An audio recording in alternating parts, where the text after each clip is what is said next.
When a single father stood up to protect a stranger in a soaking wet coat, the entire ballroom froze. Nobody knew that the homeless-looking woman he just defended was actually a billionaire CEO, and his simple act of kindness was about to flip both their worlds upside down. What happened next left everyone speechless. Stay with me until the end of this story. Hit that like button and drop a comment telling me what city you're watching from. I want to see how far this story travels. The snowstorm hit Aspen without warning. It wasn't the gentle kind that looked pretty on Christmas cards. This was the type that made windshield wipers useless and turned highways into parking lots, the kind that kept smart people indoors. Nathan Cole sat at table 47 in the back corner of the Grand Aurora Hotel ballroom, watching rich people do what rich people do best, pretend to care about charity while really just showing off their net worth. He shouldn't have been there. Hell, he barely recognized himself in the rented suit jacket that pinched at the shoulders. The bow tie felt like a noose. His work boots would have been more comfortable than these stiff dress shoes that cost more than his monthly water bill. "You okay over here, Nate?" Marcus Chen appeared at his elbow, grinning. Marcus was the reason Nathan had agreed to this nightmare in the first place. They'd grown up together in Garfield, back when Marcus was just another kid fixing dirt bikes in his parents' garage. Now he wore custom suits and worked in private equity, whatever the hell that meant. "Yeah, I'm great," Nathan lied. "Just living my best life surrounded by people who think champagne is a personality trait." Marcus laughed. "Come on, it's not that bad. That woman over there just spent 10 minutes talking about her vacation house. Her fourth vacation house, Marcus. Who needs 4 places they don't live in?" "Fair point." Marcus scanned the crowd. "But hey, the food's good, right? And it's for charity. They're raising money for something that makes them feel better about having more money than they'll ever spend." "I know." Nathan rubbed his face. "Sorry, I'm being an asshole. I appreciate you inviting me, really. It's just, you miss Emma." Nathan checked his phone for the 15th time in an hour. No new messages from Sarah, his ex-wife. Emma was staying with her tonight, which meant she was probably fine, probably having fun, probably not thinking about him at all. That last part hurt more than it should. "She's 8 years old," Nathan said. "She should be home by 8:30 on a school night. Sarah's got her at some restaurant in Glenwood Springs until God knows when." "She's her mom, Nate. She's allowed to cheat. I know what she's allowed to do." The words came out sharper than intended. "Forget it. I'm just tired." Marcus looked like he wanted to say more, but someone called his name from across the room. He squeezed Nathan's shoulder. "Hang tight. Open bars over there if you need it. And try to have a little fun, yeah? You deserve it." Nathan watched his friend disappear into a crowd of people wearing watches that cost more than Nathan's truck. He checked his phone again. Still nothing. The ballroom was enormous, decorated like someone had liquidated a Christmas store and a jewelry shop in the same space. Crystal chandeliers hung from the ceiling.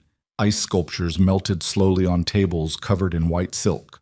A string quartet played something classical that Nathan didn't recognize in the corner. He felt like a stain on an otherwise perfect picture. "Ladies and gentlemen," a voice boomed through the speakers. "We'll be starting our program in just a few moments. Please find your seats." Nathan settled into his chair and prepared for an hour of listening to wealthy people congratulate themselves for donating the equivalent of pocket change. That's when the doors opened. At first, nobody noticed. The woman who walked in was easy to miss. She wore a gray coat that had seen better days, the kind sold at discount stores for $30. Her dark hair hung wet against her face. Snow clung to her boots and dripped onto the marble floor. She looked lost. Or maybe determined. Nathan couldn't tell which. Security noticed her immediately. 2 men in black suits peeled away from the walls and moved toward her with the kind of casual authority that made Nathan's jaw tighten. He'd seen that walk before. The "you don't belong here" walk. The "let me escort you out before you embarrass everyone" walk. The woman saw them coming. She straightened her shoulders, and for just a second Nathan caught something in her expression. Not fear. Something harder. Pride, maybe. Or stubbornness. "Ma'am." The first security guard was tall, built like he'd played college football. "This is a private event." "I know." Her voice was quiet but steady. "I'm looking for someone." "You need to leave." "I just need 5 minutes. There's a man here named Gerald Hartwick. He knew my—" "Ma'am, I'm not going to ask again." The second guard took her elbow. Not rough exactly, but firm enough that everyone in the nearby tables stopped talking and turned to watch. Nathan should have minded his own business. That's what the smart part of his brain said. The part that understood how the world worked, how people like him didn't make waves in rooms like this, how getting involved in other people's problems was a fast track to creating your own. But there was another part of his brain, the same part that made him stop for broken down cars on the highway and leave bigger tips than he could afford for waitresses having bad days, that wouldn't let him look away. She hadn't done anything wrong. She'd just walked into the wrong room wearing the wrong clothes. Nathan stood up. His chair scraped against the floor, loud enough that a few more heads turned. He walked toward the security guards with his heart hammering against his ribs. No plan except the vague sense that he needed to do something. "Excuse me," he said. The guards looked at him like he was a fly that had just landed on their dinner. "Sir, this doesn't concern you," the first guard said. "Actually, it does." Nathan stepped between them and the woman. Up close, he could see her eyes, dark brown, exhausted, and trying very hard not to show it. "She's with me." The ballroom went completely silent. Nathan could feel 500 pairs of eyes drilling into his back. The string quartet had stopped playing. Even the servers froze mid-pour. "I'm sorry?" The guard's voice carried a warning. "She's my guest," Nathan said. He had no idea what he was doing. There was a mix-up with the invitations, but she's supposed to be here, with me. The woman stared at him like he'd just grown a second head. The guard wasn't buying it. "Sir, if she's your guest, why did she just say she's looking for Gerald Hartwick?" "Because Gerald Hartwick is—" Nathan's brain scrambled for anything that sounded plausible. "Someone we're meeting here. A mutual acquaintance. Look, is there a problem? Did she break some kind of rule I don't know about?" "The problem," the second guard said slowly, "is that she walked in here looking like—" "Like what?" Nathan felt heat rising in his chest. "Like she got caught in a snowstorm? Because there's a pretty big one happening outside right now in case you haven't noticed." The first guard's jaw tightened. "I'm going to need to verify your credentials, sir." "Fine." Nathan pulled out the invitation Marcus had given him. His hands were shaking.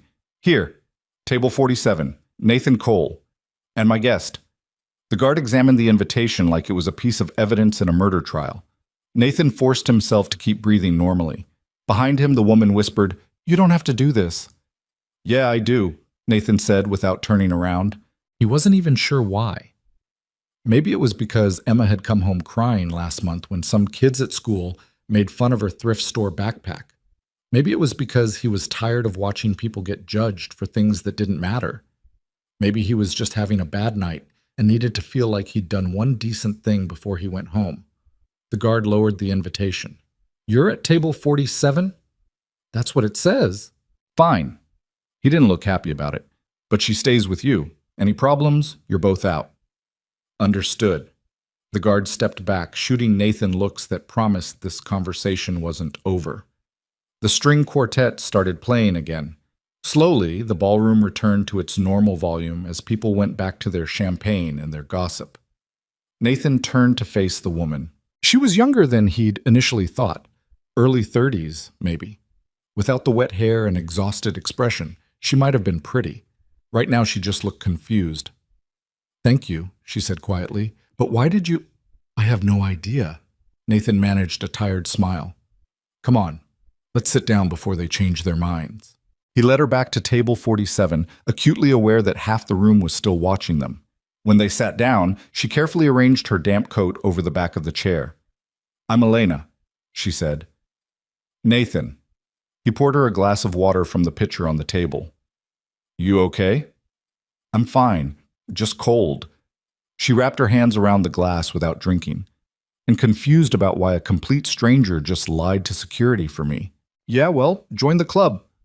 Nathan leaned back in his chair. "You want to tell me why you're really here? Because I'm guessing it's not just to track down Gerald Hartwick." Elena hesitated. For a moment, Nathan thought she might get up and leave. Instead, she took a sip of water and said, "He's my father's business partner. Or he was 20 years ago. My father died last month, and I found some documents that mentioned Hartwick's name. I thought if I could talk to him—" "Oh, is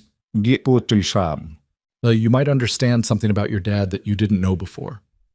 Yes? She looked surprised. Exactly. Nathan nodded. He understood that kind of searching. When his own father had died of a heart attack 5 years ago, Nathan had spent weeks going through old letters and photographs, trying to piece together the man behind the memories. So you crashed a charity gala in the middle of a blizzard to find him? I didn't know it was a charity gala. I just knew Hartwick would be at the Grand Aurora Hotel tonight. Elena smiled weakly. I didn't exactly plan the outfit appropriately. Hey, you look fine, Nathan said. Then, because he was apparently incapable of leaving well enough alone, he added, better than half these people, honestly. At least you're real. Elena studied him with an expression he couldn't quite read. You're not like the others here, are you? What gave it away? The cheap suit or the fact that I can't tell the difference between a salad fork and a regular fork? The fact that you helped someone who couldn't do anything for you? Nathan shrugged, uncomfortable with the weight of her gratitude. It wasn't that big a deal. It was to me. Before Nathan could respond, a server appeared at their table with appetizers he definitely hadn't ordered. Tiny portions of food he didn't recognize arranged on plates the size of frisbees. What is this? Nathan poked at something that might have been fish. Seared ahi tuna with yuzu foam and microgreens, the server said in a tone that suggested Nathan should have known this already. Right. Of course. Nathan waited until the server left, then looked at Elena. I have no idea what yuzu foam is. She laughed. Actually laughed. It was the first genuine smile he'd seen from her, and it changed her whole face. It's citrus, she said. Japanese citrus. The foam is basically just foamy citrus flavoring. That's the dumbest thing I've ever heard. It tastes better than it sounds. It would have to. Nathan tried the tuna anyway. It was actually pretty good, though he'd never admit it. So where are you from, Elena? And please don't say Aspen. Denver, she said. I live in Denver. You? Garfield. About 40 minutes from here, depending on traffic. I've never been to Garfield. Yeah, well, there's not much to see. Small town, couple diners, gas station, my garage. He paused. I own an auto repair shop, nothing fancy. Just me and 2 guys who show up when they feel like it. You're a mechanic? Is that surprise I hear in your voice? No, Elena caught herself. Sorry, that came out wrong. I think it's great, honest work. As opposed to dishonest work? As opposed to the kind of work where you spend all day in meetings, arguing about quarterly projections while pretending you care about synergy and core competencies. Nathan grinned. Sounds like you've got some experience with that. More than I'd like. She pushed the tuna around her plate. What's it like? Working with your hands? Building something real? Some days it's great. Some days it's explaining to Mrs. Patterson that her 1997 Camry needs more than an oil change to stop making that grinding noise, and she should probably just buy a new car, and then she cries because she can't afford a new car, and I end up fixing it for half price, even though I can't really afford to do that either. Elena's smile faded. That's kind of you. It's stupid, Nathan corrected. My accountant tells me I'm stupid every time we go over the books. But I don't know. People work hard for their money. Feels wrong to take it when they don't have much to begin with. The world needs more people like you.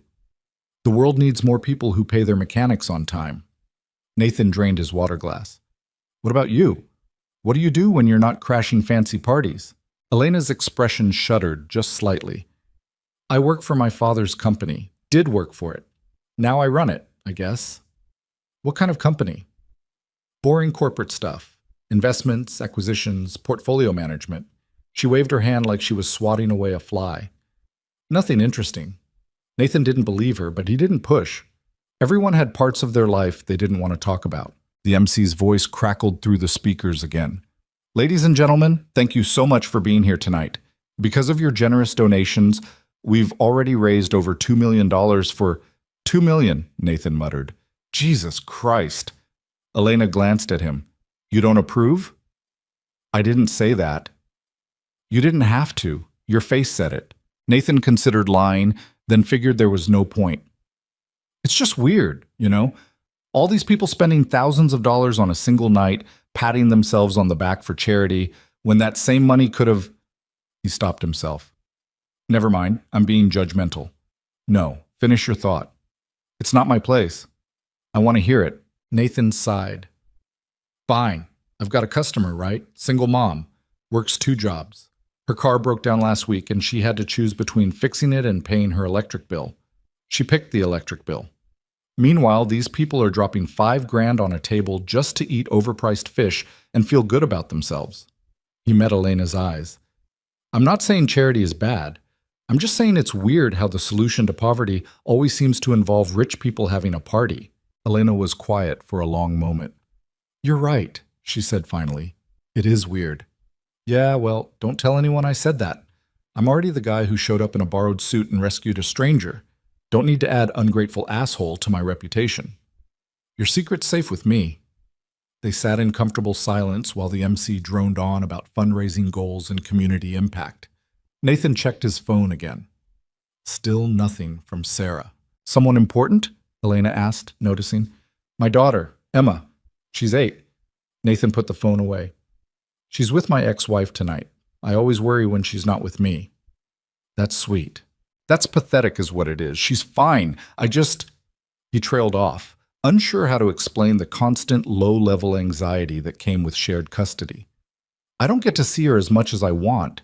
So when I do have her, I want it to be perfect, you know? And when I don't have her, I just feel like I'm missing pieces. Elena nodded slowly. My father used to say that the hardest part of loving someone is learning to let them exist in spaces where you can't protect them. Your dad sounds like he was a smart guy. He was. Her voice went soft. He wasn't perfect. Made a lot of mistakes, especially with my mother, but he loved me. I never doubted that. That's what matters. Is it? Elena looked down at her hands. Sometimes I wonder if love is enough when the person is gone. If all those moments and memories add up to anything real, or if they're just stories we tell ourselves to feel less alone. Nathan didn't have an answer for that. He thought about his own father, about Emma, about all the ways people left marks on each other that didn't fade even when they should. I think, he said carefully, that the people we love change who we are, and that doesn't stop being true just because they're not around anymore. So yeah, the moments matter. They have to. Elena smiled, but it didn't quite reach her eyes. You're unexpectedly wise for a mechanic, and you're unexpectedly easy to talk to for someone who works in boring corporate stuff. Touché. The dinner courses came and went. Soup that tasted like someone had confused salt with actual flavor, salad with dressing that cost more than it had any right to, beef that was probably excellent, but Nathan couldn't appreciate because he kept thinking about the burger joint in Garfield that made better food for $8. But the conversation was good. Better than good. Elena asked about Emma, and Nathan found himself telling stories he usually kept private. The time Emma tried to fix the toaster and nearly electrocuted herself. The way she insisted on wearing her Halloween costume to school for a week straight in November. How she'd started asking questions about why Mommy and Daddy didn't live together anymore, and Nathan never knew what to say. Elena listened like she actually cared. She didn't offer advice or platitudes, she just listened, and somehow that was exactly what Nathan needed. In return, she told him about growing up in Denver, about a childhood spent in boarding schools and summer camps while her father built his business empire, about feeling like she was always performing for an audience she couldn't see, about the strange loneliness that came from having everything except the one thing that mattered. Which is what? Nathan asked. I don't know, Elena admitted. That's the problem. I've spent so long trying to figure out what I'm supposed to want that I forgot to figure out what I actually want. That's depressing as hell. Welcome to my life. Well, what makes you happy? Right now, in this moment, what's something that makes you feel good? Elena considered the question seriously. This, she said finally, talking to you, not having to pretend I'm someone I'm not. Nathan felt something shift in his chest. Yeah, he said quietly. I know what you mean. The moment stretched between them, fragile and unexpected. Nathan was acutely aware of how close they were sitting, how easy it would be to reach across the table and, ladies and gentlemen, the MC interrupted, we have a very special guest with us tonight. Nathan barely heard him. He was too busy trying to understand what was happening in his own head. He'd known this woman for less than 2 hours. That wasn't enough time to feel whatever this was. Please join me in welcoming one of Colorado's most influential business leaders, the CEO of Ward Global Holdings. Nathan's attention snapped back to the stage. Miss Elena Ward! The ballroom erupted in applause. Nathan turned to look at Elena, whose face had gone completely pale. Ward Global Holdings? He repeated slowly. You're the CEO of Ward Global Holdings. Elena opened her mouth, but before she could answer, people started descending on their table like locusts. Men in expensive suits, women in designer dresses. Everyone suddenly desperate to shake Elena's hand, to say hello, to act like they'd been friends all along. Miss Ward, what an honor! Elena, darling, I had no idea you'd be here. We should discuss that merger opportunity. Your father was such an inspiration. Nathan watched it happen in real time. The same people who'd whispered and stared when she walked in wearing a damp coat now tripped over themselves to get close to her. The same security guards who'd tried to throw her out now stood at attention like they were guarding royalty. It was grotesque. Elena stood up, trapped by a wall of false smiles and extended hands. She looked back at Nathan with something that might have been an apology in her eyes. But Nathan was already standing, already putting on his jacket, already done with this entire situation. Nathan, wait! Elena tried to move toward him, but 3 investors blocked her path, all talking at once about stock options and quarterly earnings. Nathan didn't wait. He walked toward the exit, weaving through tables and dodging servers. His ears were ringing. His face felt hot. Ward Global Holdings. He'd heard of them. Everyone in Colorado had heard of them. They owned half the commercial real estate in Denver. They'd acquired his bank last year. They probably had more money in their petty cash fund than Nathan would make in his entire life. And Elena wasn't just some woman searching for answers about her dead father. She was a billionaire CEO who'd been slumming it at Table 47, probably entertained by the novelty of talking to an actual working-class person. He felt like an idiot. Sir? Sir, excuse me. Nathan ignored whoever was calling after him. He pushed through the front doors and stepped into the snowstorm. The cold hit him like a physical force. Wind whipped snow into his face. His dress shoes immediately soaked through. He didn't care. Behind him, the doors opened again. Nathan, please! Elena stood in the doorway, her gray coat wrapped around her shoulders. Snow caught in her hair. Don't, Nathan said. Just don't. I should have told you. Yeah, you should have. I didn't know how, and then we were talking, and you were so normal, and I just... She stepped closer.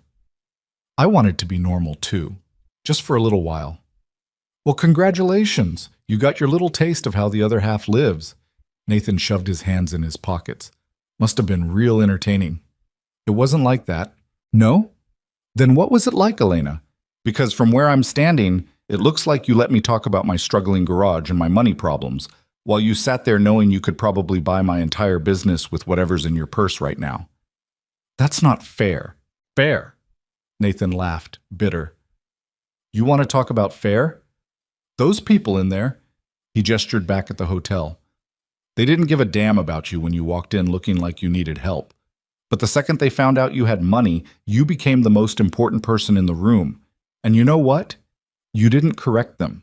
You didn't tell them to back off. You just let them swarm you like you'd been waiting for it all along. That's not true, isn't it? Nathan met her eyes. I stuck my neck out for you in there. I made myself look like a fool because I thought you needed someone to stand up for you. Turns out you didn't need anything from me. You never did. That's not... Elena's voice cracked. Nathan, you're the first person in years who's treated me like I'm just me. Not my father's daughter, not a CEO, just Elena. Do you have any idea how rare that is? And I'm sure that was a fun novelty while it lasted. Stop it. She moved closer, close enough that Nathan could see his breath mixing with hers in the cold air. Stop assuming you know what I'm thinking. You don't know anything about my life. You're right, I don't, and I don't want to. Nathan turned away. Thanks for the conversation, Miss Ward. It was real enlightening. He started walking toward the parking lot. I came here tonight because I'm tired, Elena called after him. I'm tired of people looking at me and seeing dollar signs. I'm tired of everyone wanting something from me. I'm tired of living in a world where nothing is real and everyone is performing. And then I met you, and you were just kind. For no reason except that you're a kind person, and I'm sorry I didn't tell you who I was, but I'm not sorry I met you." Nathan stopped walking. The snow fell between them, thick and silent. "Those people in there," Elena continued, her voice quieter now. "They respect me because they know I have power. But you helped me before you knew anything about me. You didn't care if I was rich or poor. You just saw someone being treated badly and you did something about it." She paused. "That means more to me than you know." Nathan stood there, coat getting covered in snow, trying to figure out what he was supposed to do with that information. "I'm not good at this," he said finally. "I don't know how to talk to people like you. I don't know the rules." "There are no rules." Elena wrapped her arms around herself. "There's just two people having a conversation. Except one of those people runs a company worth billions of dollars, and the other one had to borrow a suit to be here. So what? So..." Nathan turned back to face her. "So this doesn't make sense. You and me talking like we're equals when we're obviously not. You should be in there with those people. That's your world." "I hate my world."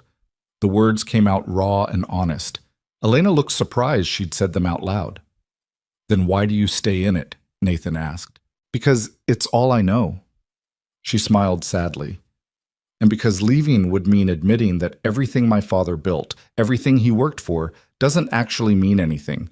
I'm not brave enough for that." Nathan wanted to stay angry. It would have been easier, but looking at Elena standing there in the snow, coat wrapped tight against the cold, he couldn't quite manage it. "You should go back inside," he said, "before you freeze." "Will you come with me?" "No." "Why not?" "Because I don't belong in there, Elena. I never did. Tonight was a mistake." "Meeting me was a mistake?" Nathan hesitated. "No," he admitted. "But staying would be." Elena looked like she wanted to argue, but she just nodded. "Okay." She turned to go back inside, then stopped. "Nathan?" "Yeah?" "Thank you for standing up for me." "I won't forget it." Then she was gone, disappearing back into the warmth and light of the ballroom. Nathan stood alone in the parking lot for a long moment, watching snow pile up on his windshield. His phone buzzed. Finally. A text from Sarah. "Emma's asleep. Had a great time. See you tomorrow." Nathan stared at the message, then looked back at the hotel. Through the windows, he could see the ballroom glittering like something from a movie. Elena was probably back at her table now, surrounded by investors and executives who wanted a piece of whatever she had. He got in his truck and drove home through the storm, trying not to think about dark eyes and honest conversations, and the way it felt to be seen by someone who didn't need anything from him. He failed completely. The drive back to Garfield took 53 minutes instead of the usual 40. Nathan's windshield wipers worked overtime, scraping ice and snow with a rhythm that matched his headache. The highway was nearly empty. Only idiots and people running from something drove in weather like this. Nathan figured he qualified as both. He replayed the conversation in his head about 40 times before he reached the Garfield exit. Each time, he found new ways to feel stupid. The way he'd gone on about his struggling garage while she probably made more in a day than he'd see in his lifetime. The way he'd lectured her about wealth and charity like he had any right to an opinion.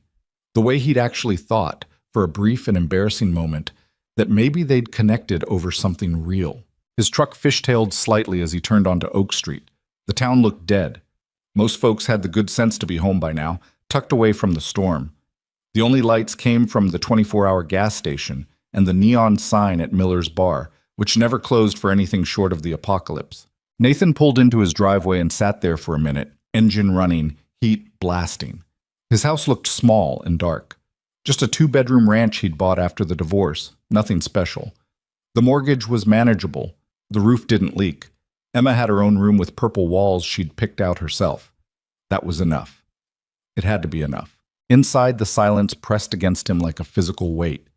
He hung up the damp suit jacket, unknotted the tie that had been strangling him all night, and stood in his kitchen trying to remember if he'd eaten dinner.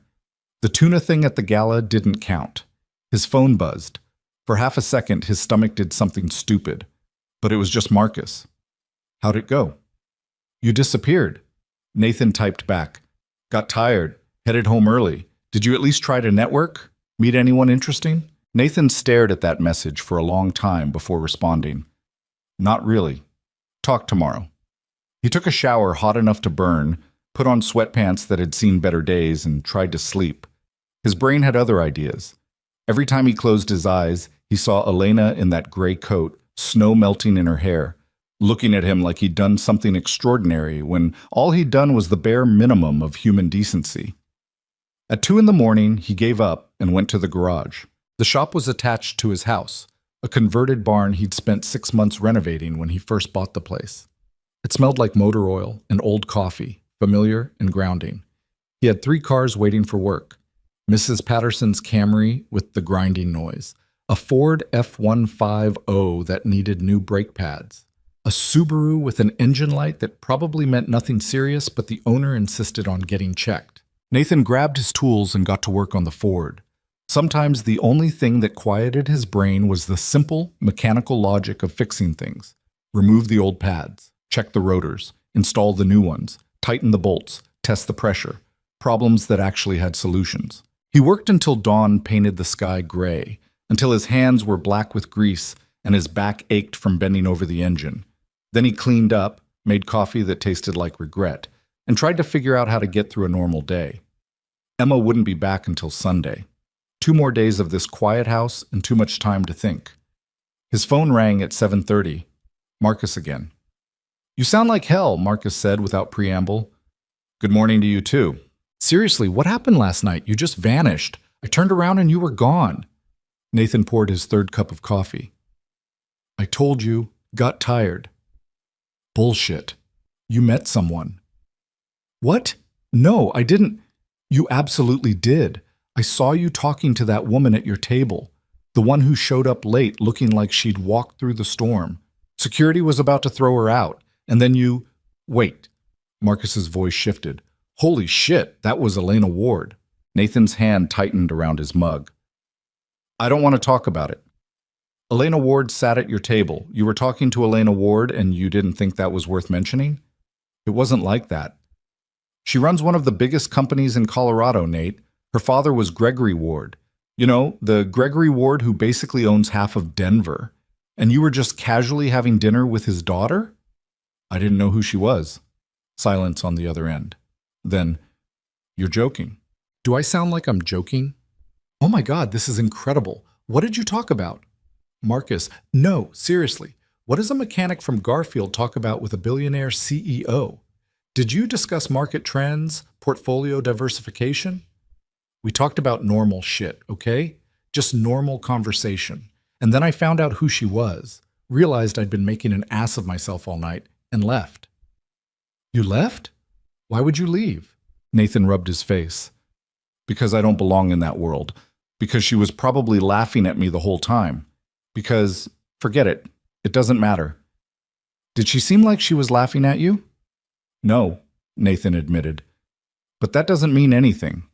Marcus was quiet for a moment. "You like her." "I don't even know her." "But you like her." Nathan didn't answer.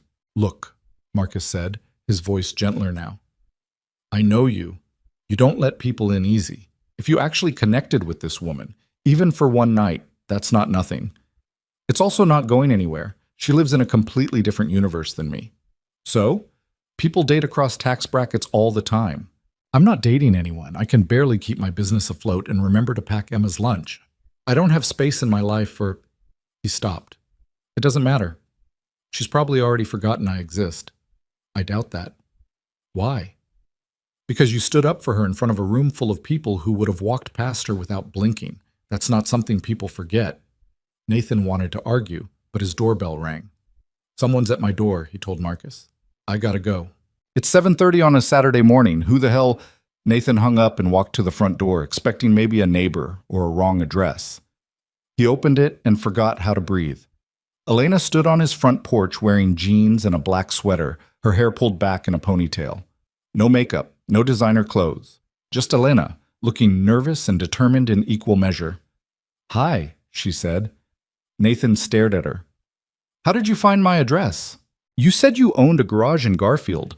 There's only one auto repair shop in Garfield. It wasn't difficult." "That's borderline stalking." "I know, I'm sorry, I just—" She shifted her weight. "Can we talk?" Nathan should have said no, should have closed the door and gone back to his coffee and his uncomplicated life. Instead, he stepped aside and let her in. Elena walked into his living room and looked around with an expression Nathan couldn't quite read. He tried to see it through her eyes, the worn couch he'd bought secondhand, the coffee table with Emma's crayon drawings still scattered across it, the TV that was at least 10 years old. Nothing fancy, nothing impressive. "You want coffee?" he asked, because he didn't know what else to say. "Sure." He poured her a mug and they stood in the kitchen, 2 feet apart, not quite looking at each other. "I'm sorry I didn't tell you who I was," Elena said finally. "Last night, at the gala, I should have been honest from the start." "Yeah, you should have. But I'm not sorry I met you, and I'm not sorry we talked. That was—" She paused. "That was the most real conversation I've had in months, maybe years." Nathan leaned against the counter.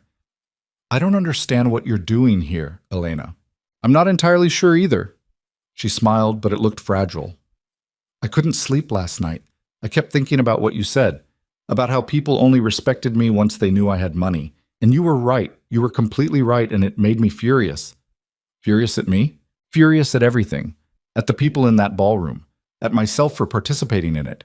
At my father for building this empire that turned everyone around me into performers." She set down her coffee mug. "I left the gala early. Couldn't stand another minute of people pretending to care about me." "Where'd you go?" "Drove around for a while. Ended up at an all-night diner in Glenwood Springs. Ate terrible pancakes and tried to figure out why the opinion of a stranger mattered so much to me." "Did you figure it out?"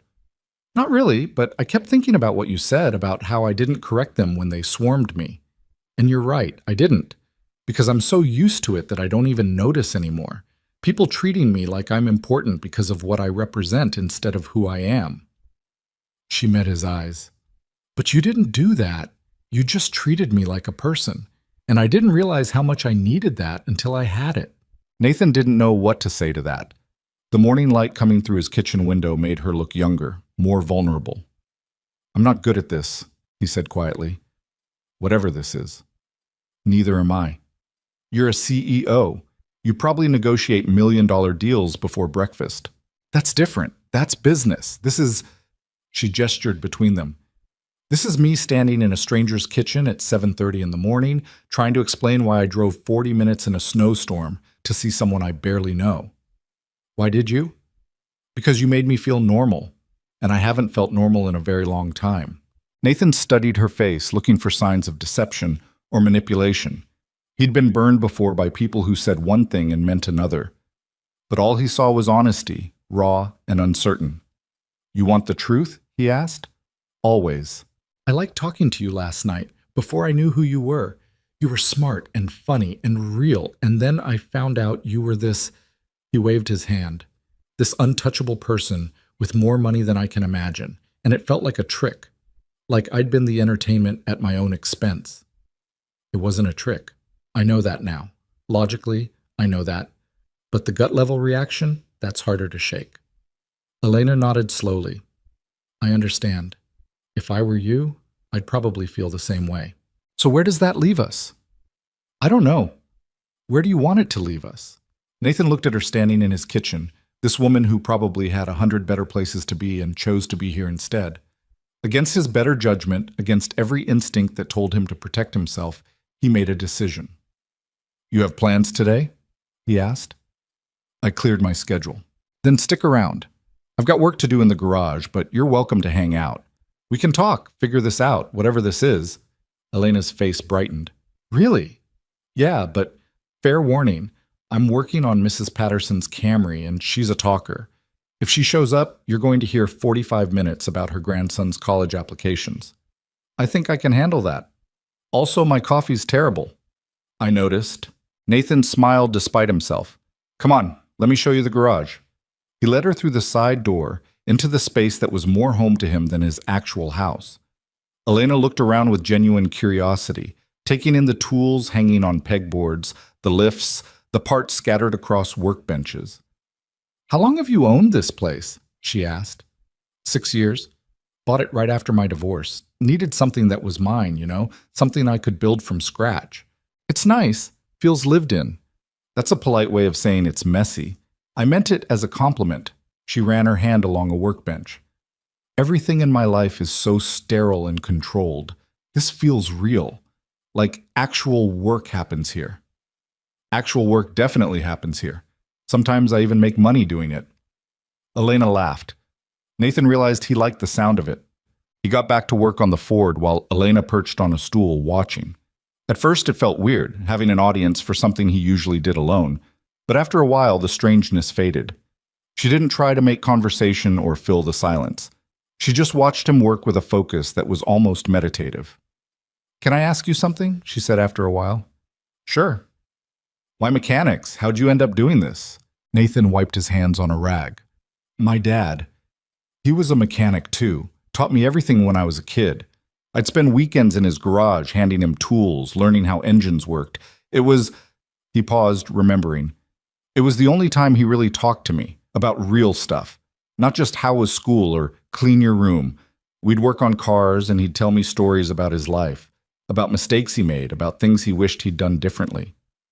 Sounds special. Yeah, it was. Nathan tightened a bolt. "He died 5 years ago. Heart attack. Just dropped in the middle of a Tuesday. I talked to him that morning about transmission fluid, and by afternoon he was gone. Didn't get to say goodbye or anything." "I'm sorry." "Me too. But at least I had this." He gestured around the garage. "Every time I fix something, I hear his voice in my head. Check the pressure. Don't strip the threads. Measure twice. Cut once." All his stupid little rules that turned out to be pretty good life advice. Elena was quiet for a moment. "My father died 6 weeks ago," she said. "Cancer. We knew it was coming, had months to prepare, and it still felt sudden. Like I looked away for a second, and he was just gone." "That's why you were looking for Hartwick." "Yeah, Dad left me all these files and documents. Most of it was business stuff I already knew about. But there were these letters between him and Hartwick from 20 years ago, before I was born. They mentioned some kind of project they were working on together, something that fell apart. I thought if I could find Hartwick, maybe he could tell me what it was. Help me understand a part of my father's life I knew nothing about." "Did you find him? At the gala?" "No. Turns out he died 3 years ago. Nobody bothered to tell me." Elena smiled sadly. "So I crashed a party in a snowstorm for nothing." "Not for nothing," Nathan said. "You met me." "That's true. Though I'm still not sure if that's a good thing or a disaster waiting to happen." "Could be both." "Probably is both." Nathan went back to work.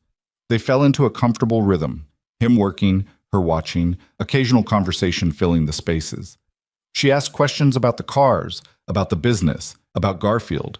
He answered honestly, not trying to impress her or make his life sound more interesting than it was. Around noon, his stomach growled loud enough that Elena heard it. "When's the last time you ate?" she asked. "Yesterday, maybe. I don't remember." "That's terrible for you." "Thanks. I'll add it to the list of things I'm doing wrong." Elena slid off the stool. "Is there food in your house?" Probably. I'm not much of a grocery shopper when Emma's not here." "Show me your kitchen." "Elena, you don't have to." "I want to. Besides, I'm hungry too, and I'm guessing Garfield doesn't have a lot of delivery options." She wasn't wrong. Nathan led her back inside, suddenly self-conscious about the state of his refrigerator. Elena opened it and surveyed the contents with the same focus she'd probably bring to a business merger. "You have eggs, cheese, and what might have been vegetables at some point," she said. "This is depressing." "I usually eat at the diner." "Every day?" "Most days. It's easier than cooking for one." Elena pulled out the eggs and cheese. "Okay, I can work with this. Do you have bread? Maybe?" She found half a loaf that was only slightly stale and set to work. Nathan watched, bemused, as this billionaire CEO moved around his kitchen like she actually knew what she was doing. "You cook?" he asked. "I learned in college. My roommate was studying culinary arts, and she taught me basics. It was..." Elena cracked eggs into a bowl. "It was nice, having something normal to do, something that wasn't about my father's company or maintaining appearances." "Do you still cook?" "Not really. I have a chef now. Someone who prepares my meals and leaves them in containers with heating instructions. Very efficient, completely joyless." That sounds awful. It is. She whisked the eggs with more force than necessary. Everything in my life is efficient and joyless. Perfect schedule, perfect meals, perfect meetings with perfect people who give me perfect advice that I'm too exhausted to follow. Nathan leaned against the counter. So why do you keep doing it? Because it's what my father wanted. He built this company from nothing, worked 80-hour weeks for 30 years. He wanted me to take over, to keep it going, to prove that his work mattered. She poured the eggs into a pan. How do I walk away from that? By deciding that what you want matters too. And what if I don't know what I want? Then you figure it out. You're smart. You'll figure it out. Elena glanced at him. You have a lot of faith in someone you just met. You drove 40 minutes in a snowstorm to see me. That takes guts. People with guts usually figure things out. She smiled, and this time it reached her eyes. You're annoyingly optimistic for someone who describes his own life as struggling. I prefer realistic. I know my garage isn't making me rich, and I know I'm barely keeping my head above water most months. But Emma's happy. I'm doing work I don't hate. That's more than a lot of people can say. Is it enough? Nathan thought about that. Most days, yeah. Some days, no. But that's life, right? Nothing's perfect all the time. Elena served the eggs on toast. Simple, but better than anything Nathan had made himself in weeks. They ate at his small kitchen table, and it felt strangely domestic, like something couples did on lazy Saturday mornings. This is nice, Elena said quietly. The eggs? This, being here, not having to be anyone except myself. Nathan understood exactly what she meant. Yeah, he said. It is nice. His phone buzzed. Sarah's name flashed on the screen. Nathan's stomach tightened. Sorry, I should, he answered. Hey, everything okay? Fine. Emma wants to know if she can stay another night. There's a birthday party tomorrow afternoon, and another night? Nathan tried to keep his voice even. I'm supposed to pick her up tomorrow morning. I know, but the party's at 2, and it would be easier if she just stayed here. You can get her Sunday evening instead. Nathan's grip on the phone tightened. Sarah, we agreed on a schedule. And sometimes schedules change. She's having fun. Don't make this difficult. I'm not making anything difficult. He glanced at Elena, who was pretending not to listen. Never mind. Yeah, Sunday evening is fine. Great, I'll text you when she's ready. Sarah hung up before Nathan could say anything else. He set the phone down harder than necessary. Sorry about that. Your ex-wife? Elena asked carefully. Yeah, Emma's staying with her an extra day, which is fine. It's totally fine. It wasn't fine, but Nathan wasn't about to unload his custody frustrations on someone he barely knew. Elena seemed to sense his mood. Want to talk about it? Not really. Okay. They finished eating in silence. Nathan washed the dishes while Elena dried, and it felt oddly natural, like they'd done this 100 times before instead of just once. I should probably go, Elena said after a while. Let you get back to work. Nathan wanted to tell her to stay. The words were right there, ready to be said. But he swallowed them. Yeah, okay. She grabbed her coat. Nathan walked her to the door, trying to think of something to say that wouldn't sound desperate or pathetic. Elena paused on the threshold. Can I ask you something? Sure. If I wanted to see you again, would that be completely crazy? Nathan's heart did something complicated. Probably. But would you want to? See me again? He looked at her, this woman who probably had 100 better options, standing in his doorway asking if he wanted to spend more time with her. Yeah, he said. I would. Elena smiled. Good, because I'm not very good at taking no for an answer. I'm getting that impression. She started to leave, then turned back. Nathan? Yeah? Thank you for this morning, for letting me just exist without expectations. Any time. She walked to her car, a sleek black sedan that probably cost more than his house, and drove away. Nathan stood in the doorway watching until she disappeared down the street. His phone buzzed again. Marcus. So, what happened? Don't leave me hanging. Nathan smiled despite himself and typed back, I have no idea, but I think I'm in trouble. Marcus showed up unannounced on Sunday morning with coffee and bagels and the kind of determined expression that meant he wasn't leaving until he got answers. "You look like hell," he said, pushing past Nathan into the living room.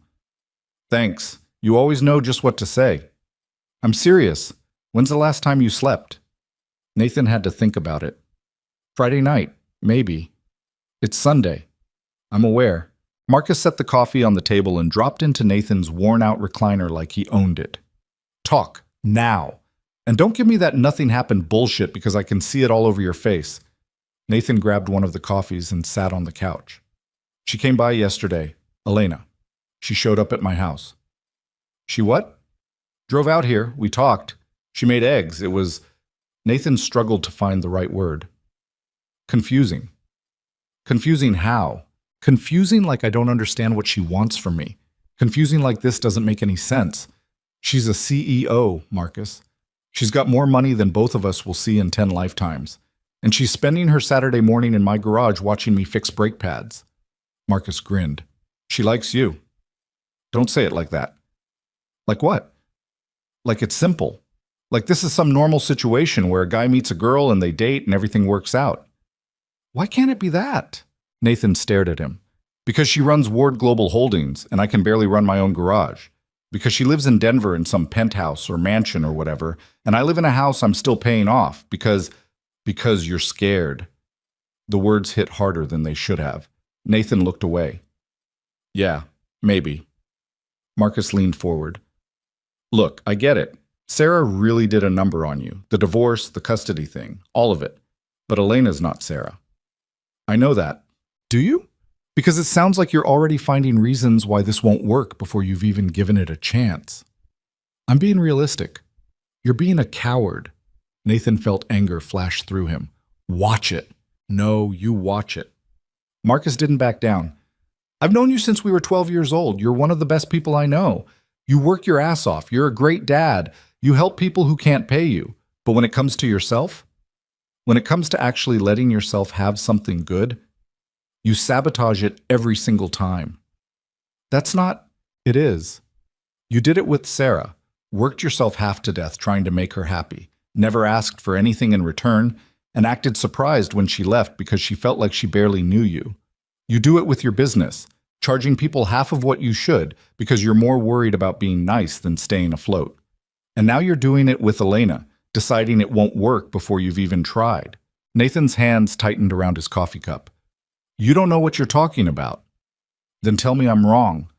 Tell me you're not already planning how to push her away." Nathan couldn't, because Marcus was right, and they both knew it. "She's going to realize I'm not worth the trouble," Nathan said quietly. "People like her, they live in a different world. Eventually she'll figure out that I don't fit in it.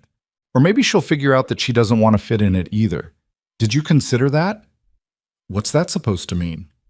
Marcus shrugged. "From what you told me, she showed up at the gala looking like she'd rather be anywhere else. Then she drove 40 minutes in a snowstorm to hang out in your garage. Doesn't exactly sound like someone who loves her fancy CEO life." Nathan wanted to argue, but his phone rang before he could. Unknown number. He almost didn't answer. "Hello?" "Hi," Elena's voice. "Is this a bad time?" Nathan's heart kicked. "No, it's fine. What's up?" "I was wondering if you wanted to get lunch. There's a diner in Garfield I keep hearing about. Miller's? Someone told me they make good burgers." "Who told you that?" "Your mechanic friend. Jake, I think? I stopped by the garage yesterday after you went inside. He was working on something and we got talking." Nathan made a mental note to have words with Jake later. "Yeah, Miller's is good, but it's nothing fancy." "Good. I'm tired of fancy." She paused. "So is that a yes?" Nathan looked at Marcus, who was grinning like an idiot and nodding vigorously. "Yeah," Nathan said. "That's a yes." "Great. Noon?" "See you there." He hung up. Marcus was still grinning. "Don't say anything," Nathan warned. "Wouldn't dream of it." Marcus stood up. "But you're going to shower and change before you meet her, right? Because you smell like motor oil and poor life choices. Get out of my house. Love you too, buddy." Miller's Diner occupied a corner lot on Main Street and had been there longer than Nathan had been alive. The sign was faded, The booths were cracked vinyl, and the floor tiles were probably original from 1962. But the food was solid, and the coffee was decent, and everyone in Garfield ate there at least twice a week. Nathan arrived first and grabbed a booth in the back. He'd showered, changed into clean jeans and a flannel shirt, and tried not to think too hard about why his hands were shaking. Elena walked in at noon wearing jeans and a simple blue sweater, her hair down around her shoulders. A few heads turned, partly because she was pretty, partly because Garfield was small enough that strangers got noticed. She slid into the booth across from Nathan with a smile. "This place is perfect. It's a diner. Exactly. Normal. Real. No $18 salads or waiters who describe every ingredient like it's a religious experience." Betty, the diner's owner and only waitress for the past 30 years, appeared at their table with a coffee pot. "Nathan, who's your friend?" "Betty, this is Elena." "Elena, Betty runs this place." "Nice to meet you, honey. Coffee? Please?" Betty poured 2 cups and handed them menus. "Burger's good today.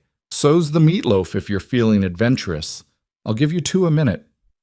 When she left, Elena looked at Nathan. "She seems nice." "She is. Known her my whole life. She gave me my first job washing dishes when I was 14. "Did you last long?" 3 months. Turns out I hate washing dishes." Elena laughed. "What made you quit?" "My dad offered me a job at his garage for the same pay. Seemed like a no-brainer." They ordered burgers and talked about nothing important. The weather, the town, Emma's upcoming birthday party. It felt easy. Natural. Like they'd been doing this for years instead of days. Betty brought their food and made herself scarce, but Nathan could feel her watching from behind the counter. By tomorrow, half of Garfield would know he'd had lunch with a pretty stranger. Small towns were like that. "Can I ask you something?" Elena said, stealing one of his fries. "Sure." "What happened with your ex-wife?" "You don't have to answer if you don't want to. I'm just curious." Nathan considered deflecting, then figured she'd been honest with him. "We got married too young. I was 24, she was 23. We thought we were in love, but really we were just, I don't know, playing house maybe." "What changed?" "Everything. Nothing. I started the garage, worked crazy hours trying to make it successful. Sarah wanted more time, more attention, more of everything I couldn't give her. When Emma came along, it got worse. I thought a baby would bring us together, but it just highlighted all the ways we weren't working." "That must have been hard." "It was. Still is sometimes. We do okay with the co-parenting thing most days, but there are moments when I look at Emma and think about how I screwed up her chance at having parents who actually like each other." Elena was quiet for a moment. "My parents divorced when I was 12. It was brutal. Lawyers, custody battles, the whole nightmare. But you know what the worst part was?" "What?" "The fake civility. They'd smile at school events and pretend everything was fine, and everyone bought it. But at home, they could barely stand to be in the same room. I would have preferred honesty, even if it was messy." "Is that why you and your dad were close? Because he was honest with you?" "Eventually, after the divorce, after my mom moved to Europe and basically checked out, it was just me and him. He worked all the time, but when he was around, he was really there. No pretending, no bullshit, just real." She pushed food around her plate. "I miss that." "Yeah, I get it." They ate in comfortable silence for a while. Nathan watched her, trying to reconcile the woman sitting across from him in a small-town diner with the CEO who ran a billion-dollar company. They felt like 2 different people. "What?" Elena asked, catching him staring. "Just trying to figure you out. Any luck?" "Not really. You're confusing as hell." She smiled. "Good. I'd hate to be predictable." Betty came back with the check. Nathan reached for it, but Elena was faster. "I've got it," she said. "Elena, let me, please." Nathan wanted to argue on principle, but the look in her eyes stopped him. This mattered to her for some reason. "Okay, thanks." She paid in cash, left a tip that was probably triple the bill, and they walked out into the cold afternoon. Main Street was quiet. A few cars, a couple people walking dogs, nothing exciting. "Want to take a walk?" Elena asked. "In February? In Colorado? Come on. The sun's out. It's not that cold." It was absolutely that cold, but Nathan said yes anyway. They walked through downtown Garfield, which took all of 10 minutes. Elena asked questions about the town, about the people, about what it was like growing up here. Nathan answered honestly, not trying to make it sound better or worse than it was. I always wondered what this would be like, Elena said as they passed the hardware store. What? Small town life. Everyone knowing everyone, having roots somewhere. You didn't have that growing up? No. We moved a lot when I was young. Denver, New York, London for a year. Wherever my dad's business took him. I went to 4 different schools before I was 12. Never stayed anywhere long enough to feel like I belonged. That sounds lonely. It was. She shoved her hands in her pockets. I used to make up stories about living in places like this. Having friends I'd known since kindergarten. Going to the same diner every Sunday. Boring, normal stuff that everyone else took for granted. Nathan thought about his own childhood. Summers, fishing at the lake, playing baseball with the same kids year after year, knowing which houses had the best Halloween candy. He'd never considered how lucky that was.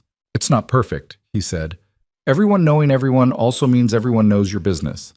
Can't have a bad day without 5 people asking if you're okay. Can't date someone new without the whole town having opinions. Elena glanced at him. Speaking from experience? Maybe. Are people going to have opinions about me? Definitely. Betty's probably already texting her book club. What'll they say? Nathan considered lying, then didn't. They'll say I'm punching above my weight. They'll wonder what you're doing with a guy like me.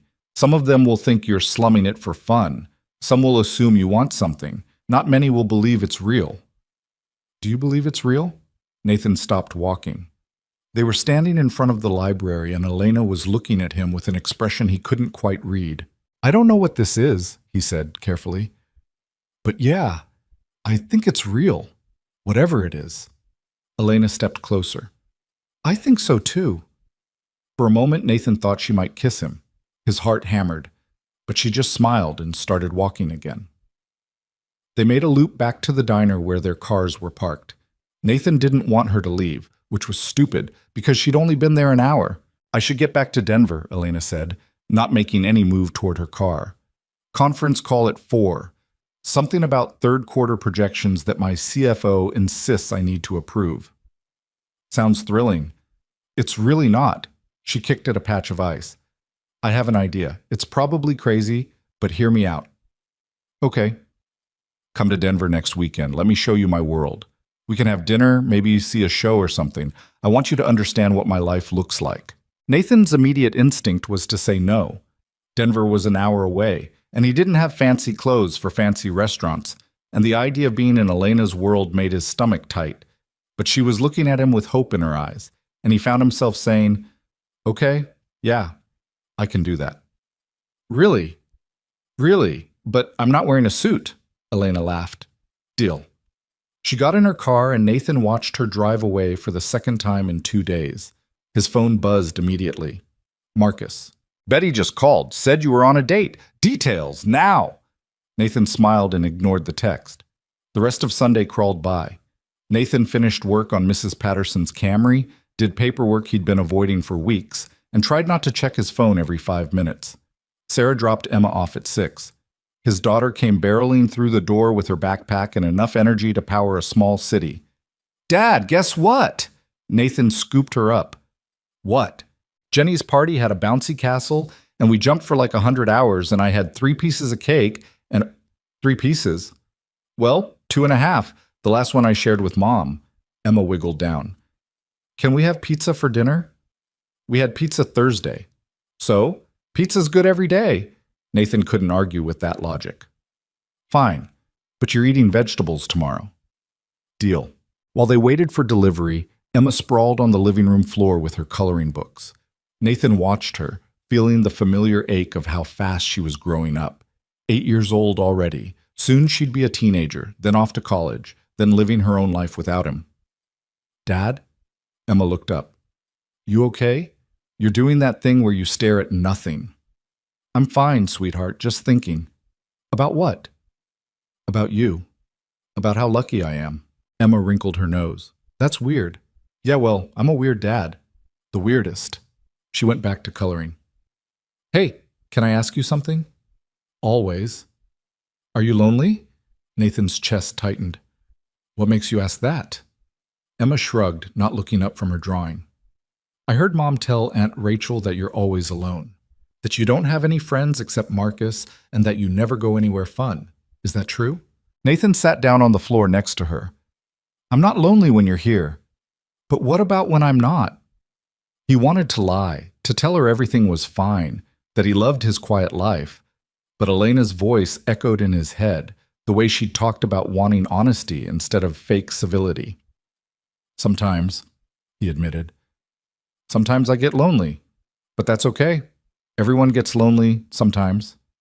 You should get a girlfriend, Nathan nearly choked. Oh yeah? Yeah, like Mom has Dave.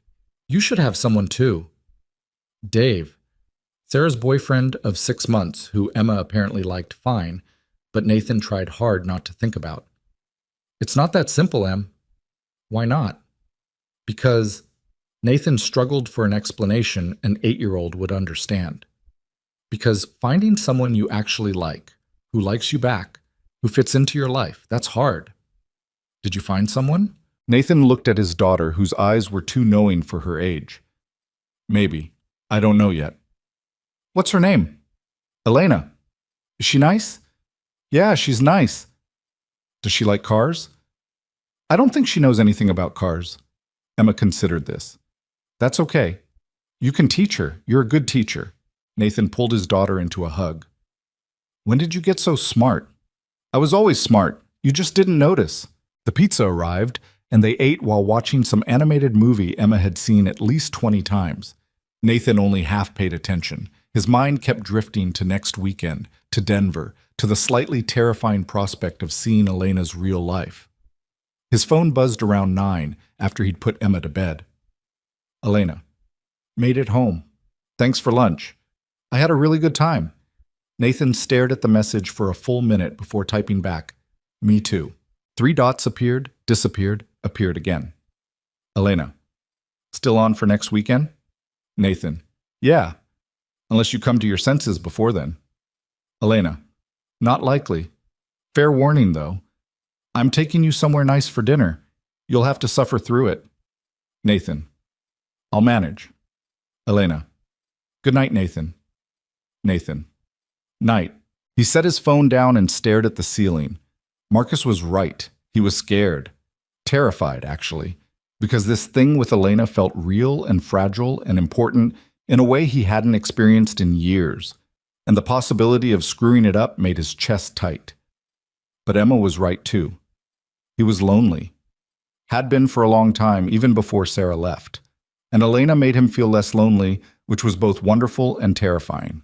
The week passed in a blur of work and parenting and trying not to overthink everything. Marcus called twice to offer unsolicited advice. Betty stopped by the garage under the pretense of getting her car inspected, but really to interrogate Nathan about that pretty girl from Denver. Even Jake, his most reliable mechanic, had opinions. Boss, you gotta lock that down, Jake said on Thursday while they were working on a transmission. Women like that don't come around twice. I'm aware, Jake. So what's the plan? There is no plan.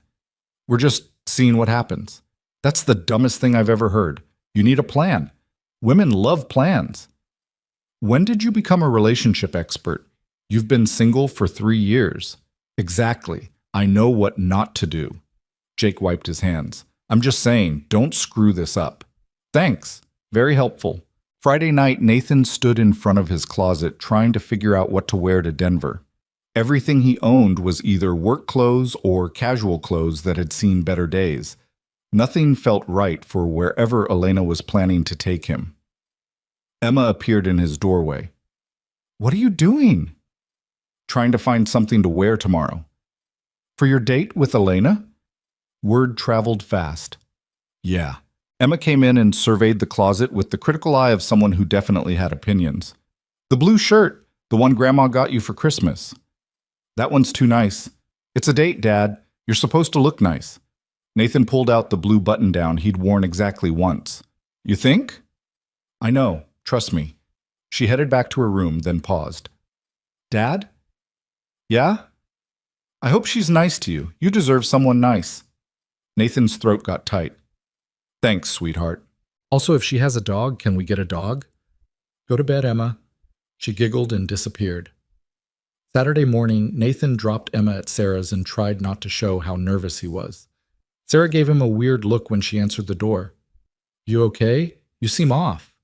"I'm fine. Just busy." "Mm-hmm." She didn't believe him, but didn't push. "Emma, your dad's here." Emma came running, gave Nathan a hug, and whispered, "Good luck," before heading inside. The drive to Denver took an hour in light traffic. Elena had texted him an address, a restaurant in downtown Denver called Mercantile that Nathan had definitely never been to. He parked 3 blocks away because he wasn't about to pay $30 for valet, and walked. Elena was waiting outside, and Nathan forgot how to breathe. She wore a black dress that was simple but clearly expensive, her hair pulled back, minimal jewelry. She looked like she belonged in a magazine. Nathan felt underdressed in his jeans and blue shirt, even though she'd said casual was fine. "Hi," she said, smiling. "Hi, you look—" Nathan's brain short-circuited. "Really nice." "So do you. I like the shirt." "My daughter picked it out." Smart kid. Elena led him inside. The restaurant was exactly what he'd feared. Dim lighting, cloth napkins, a wine list longer than the food menu.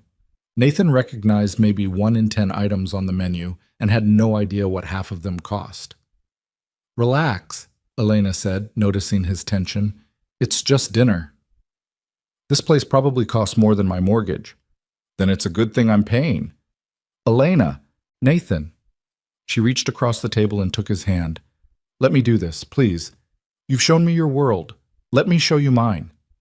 He wanted to argue, but her hand was warm and her eyes were earnest, so he nodded. The waiter appeared and rattled off specials Nathan didn't fully understand. Elena ordered wine without looking at the menu, which told Nathan she'd been here before, probably many times. "So," she said after the waiter left, "tell me what Emma said when you told her about me." "She wanted to know if you have a dog, and if so, can we get a dog?" Elena laughed. "I don't have a dog, but I like that that's her priority." "She also told me you better be nice to me because I deserve someone nice." "She's very protective of you." "Yeah, she's a good kid." The wine arrived. Nathan took a sip and tried not to wince. It tasted like expensive grapes and regret. "Not a wine guy?" Elena asked. "Not really. Give me a beer any day." "Want me to order you one?" "Nah. When in Rome, right?" They ordered food. Things with French names that Nathan mangled the pronunciation of, but Elena was kind enough not to correct him. The portions were tiny. The presentation was elaborate. Everything tasted good, but Nathan couldn't shake the feeling that he was out of his depth. Between courses, Elena talked about her week. Board meetings and investor calls and decisions that affected hundreds of employees. Nathan listened, trying to imagine handling that kind of pressure daily. "Don't you ever just want to walk away from it?" he asked. "Every day." Elena swirled her wine. "But then what?" "I spent my whole life preparing to run this company. It's all I know." "That's not true. You know how to make scrambled eggs." She smiled. "Fair point, but scrambled eggs don't exactly pay the bills." "They do if you open a breakfast place." "Is that your advice? Give up $1 billion company to flip eggs?" "I'm just saying, there are other options, if you wanted them." Elena looked at him for a long moment. "You really believe that, don't you? That people can just change their whole lives if they're unhappy?" "Yeah, I do. It's scary as hell and it doesn't always work out, but yeah, I believe that." "That's very optimistic." "You keep saying that like it's a bad thing." "It's not. It's just different. Everyone in my world is so cynical. Everything's about leverage and advantage and protecting yourself. You're the first person I've met in years who seems to actually believe in hope."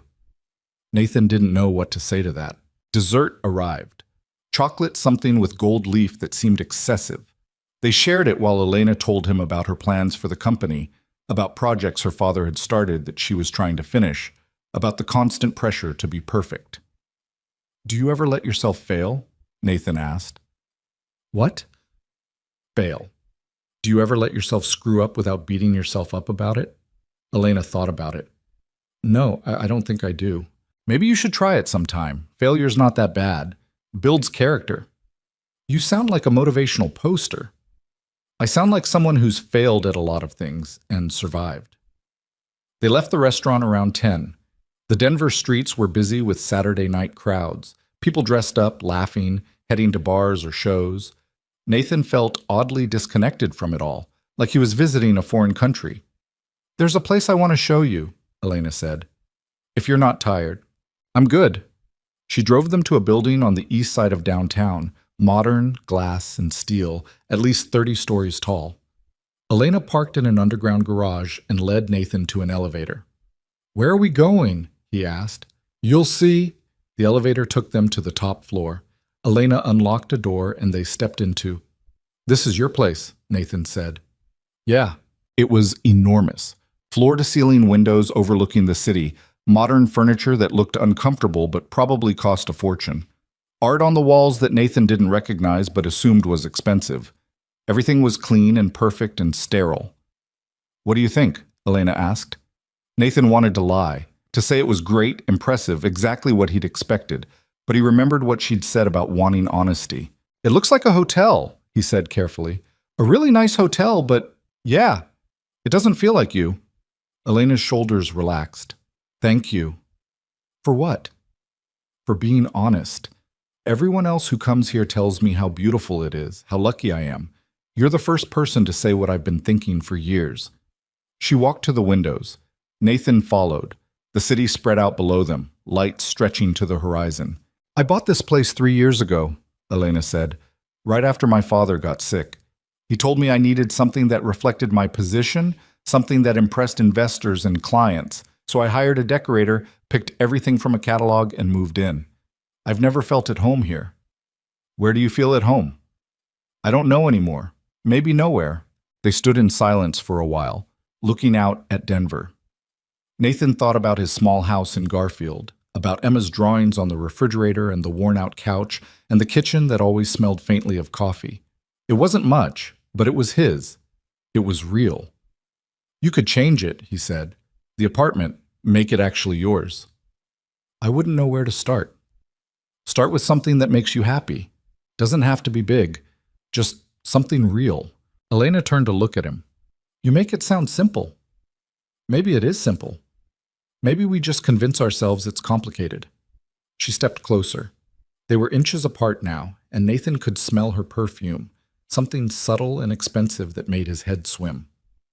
"Can I kiss you?" Elena asked quietly. Nathan's heart stopped. "Yeah, you can kiss me." She did. It was soft and tentative, like she wasn't sure it was allowed. Nathan kissed her back, one hand finding her waist, and something in his chest unlocked. This was real. Whatever this was between them, it was real. When they pulled apart, Elena was smiling. "I've wanted to do that since Miller's Diner." "Yeah?" "Yeah." Nathan couldn't stop grinning like an idiot. "Good to know I'm not the only one who's been thinking about it." They kissed again, and this time it was less tentative. Nathan forgot about the expensive apartment and the intimidating city and all the reasons this shouldn't work. Right now, in this moment, none of that mattered. Eventually, they ended up on her uncomfortable-looking couch, which turned out to be exactly as uncomfortable as it looked. Elena laughed and adjusted her position. "This thing cost $8,000, and it's awful," she said. "8,000? For a couch?" "I know. The decorator swore it was a classic design. It's a classic waste of money." "Want to know something terrible?" "Always." "I've been thinking about going to IKEA and buying a normal couch. Something I could actually fall asleep on while watching movies, but I keep worrying about what people would think." Nathan pulled her closer. "Screw what people think. Buy the IKEA couch." "You think?" "I think you should stop living your life for other people's approval." Elena was quiet for a moment. Then she said, "Will you stay tonight?" Nathan's breath caught. "You want me to stay?" "If you want to. No pressure. I don't want you to drive home yet." Nathan thought about Emma, who was with Sarah until tomorrow afternoon. He thought about his empty house in Garfield. He thought about how Elena was looking at him like his answer actually mattered. "Yeah," he said. "I'll stay." Nathan woke up disoriented, unsure where he was for a few foggy seconds. Then he registered the unfamiliar ceiling, the expensive sheets, the floor-to-ceiling windows showing Denver stretched out in early morning light. Elena. She was still asleep beside him, face peaceful in a way he hadn't seen when she was awake. Her walls came down when she slept. No CEO mask, no careful composure, just Elena. Nathan's phone buzzed on the nightstand. He grabbed it, trying not to wake her. Marcus. You alive? Haven't heard from you since yesterday. Nathan typed back quietly. I'm fine. Still in Denver. 3 dots appeared immediately. Marcus. Still? Did you stay over? Holy shit, you stayed over, didn't you, Nathan? Shut up. Marcus. This is amazing. I'm so proud of you. Also terrified for you, but mostly proud. Nathan. I said shut up. Marcus. Fine, but we're talking about this later, in detail. Nathan set his phone on silent and tried to ease out of bed without disturbing Elena. He failed. Where are you going? Her voice was sleep rough, eyes still half closed. Just looking for coffee. Didn't mean to wake you. Kitchen, top cabinet left of the sink. She stretched. Fair warning, it's some fancy blend my assistant orders. Probably tastes like pretension. Can't be worse than the coffee at my garage. Nathan found the kitchen, which was as sterile and perfect as the rest of the apartment. Everything was stainless steel and marble, gleaming like it had never been used. He poked around until he found the coffee, whole beans in a bag that cost more than his weekly grocery budget, and a machine that looked like it required an engineering degree to operate. You need help? Elena appeared in the doorway wearing an oversized t-shirt and nothing else. Nathan's brain temporarily stopped working. I can figure it out, he managed. Liar. She moved past him, close enough that he caught her scent, different without the perfume, more real. She worked the coffee machine with practiced efficiency. This thing is unnecessarily complicated. I keep meaning to buy a regular coffee maker, but keep forgetting. Add it to the list with the IKEA couch. What list? The list of ways you're going to make this place actually livable. Elena smiled. Is that an official list now? Apparently. The coffee machine gurgled to life. They stood in the kitchen waiting, neither quite sure what to say. Last night had been... Nathan didn't have words for what last night had been. Good didn't cover it. Neither did complicated. Maybe both. Regrets? Elena asked quietly. About what? Staying. This. Us. Nathan turned to face her. No. Do you? No. But I'm waiting for it to feel wrong somehow. For reality to kick in and remind me why this is a terrible idea. Maybe it's not a terrible idea. Or maybe we're both just really good at ignoring obvious problems. The coffee finished brewing. Elena poured 2 mugs and handed him one. It tasted exactly like he'd predicted, expensive and vaguely pretentious. He drank it anyway. What time do you need to be back? Elena asked. Nathan checked his phone. Sarah's dropping Emma off at 3, so I've got time. Want to do something? There's a farmer's market down the street. It's probably overpriced and full of people selling artisanal honey or whatever, but yeah, I'm in. They got dressed. Nathan in yesterday's clothes, Elena in jeans and a sweater that probably cost more than his truck payment. The farmer's market was exactly what Elena predicted. Upscale, crowded with people who definitely said things like artisanal, unironically, and selling produce that Nathan could get for half the price at the grocery store in Garfield. But walking around with Elena, watching her examine vegetables and sample cheese like it was the most important decision she'd make all day, felt good. Normal. Like they were just 2 people doing weekend things instead of a mechanic and a CEO pretending their worlds could overlap. Elena bought bread from a baker who spent 5 minutes explaining the fermentation process. Nathan bought coffee that was allegedly locally roasted, even though they were standing in the middle of Denver and he had no idea where the local roasting was happening. This is nice, Elena said, tearing off a piece of bread and handing it to Nathan. The bread? All of it. This. Being normal. Not thinking about board meetings or investor calls or any of the 100 things I should probably be worrying about right now. What should you be worrying about? Merger talks with a tech company in California, restructuring our real estate division, finding a new CFO because the current one's retiring in 3 months. She took a bite of bread. But right now, I don't care about any of it. Nathan wanted to say something reassuring, but a voice cut through the crowd before he could. Elena? Elena Ward? A man approached. Mid-40s, expensive suit even on a Saturday. The kind of smile that didn't reach his eyes. Nathan recognized the type immediately. This was Elena's world walking toward them. Richard, Elena's voice changed, became more controlled. I didn't expect to see you here. Julie loves this market, drags me here every weekend. Richard's eyes slid to Nathan, assessing. Who's your friend? This is Nathan. Nathan, this is Richard Hastings. He's on the board at Ward Global. Pleasure. Richard shook Nathan's hand with the grip of someone trying to prove something. What do you do, Nathan? Here it was, the moment Nathan had been dreading. I own an auto repair shop in Garfield. Richard's expression shifted. Subtle, but there. The polite interest became something else. Not quite condescension, but close. How interesting. And how did you two meet? Charity gala, Elena said before Nathan could answer. Last weekend. Ah.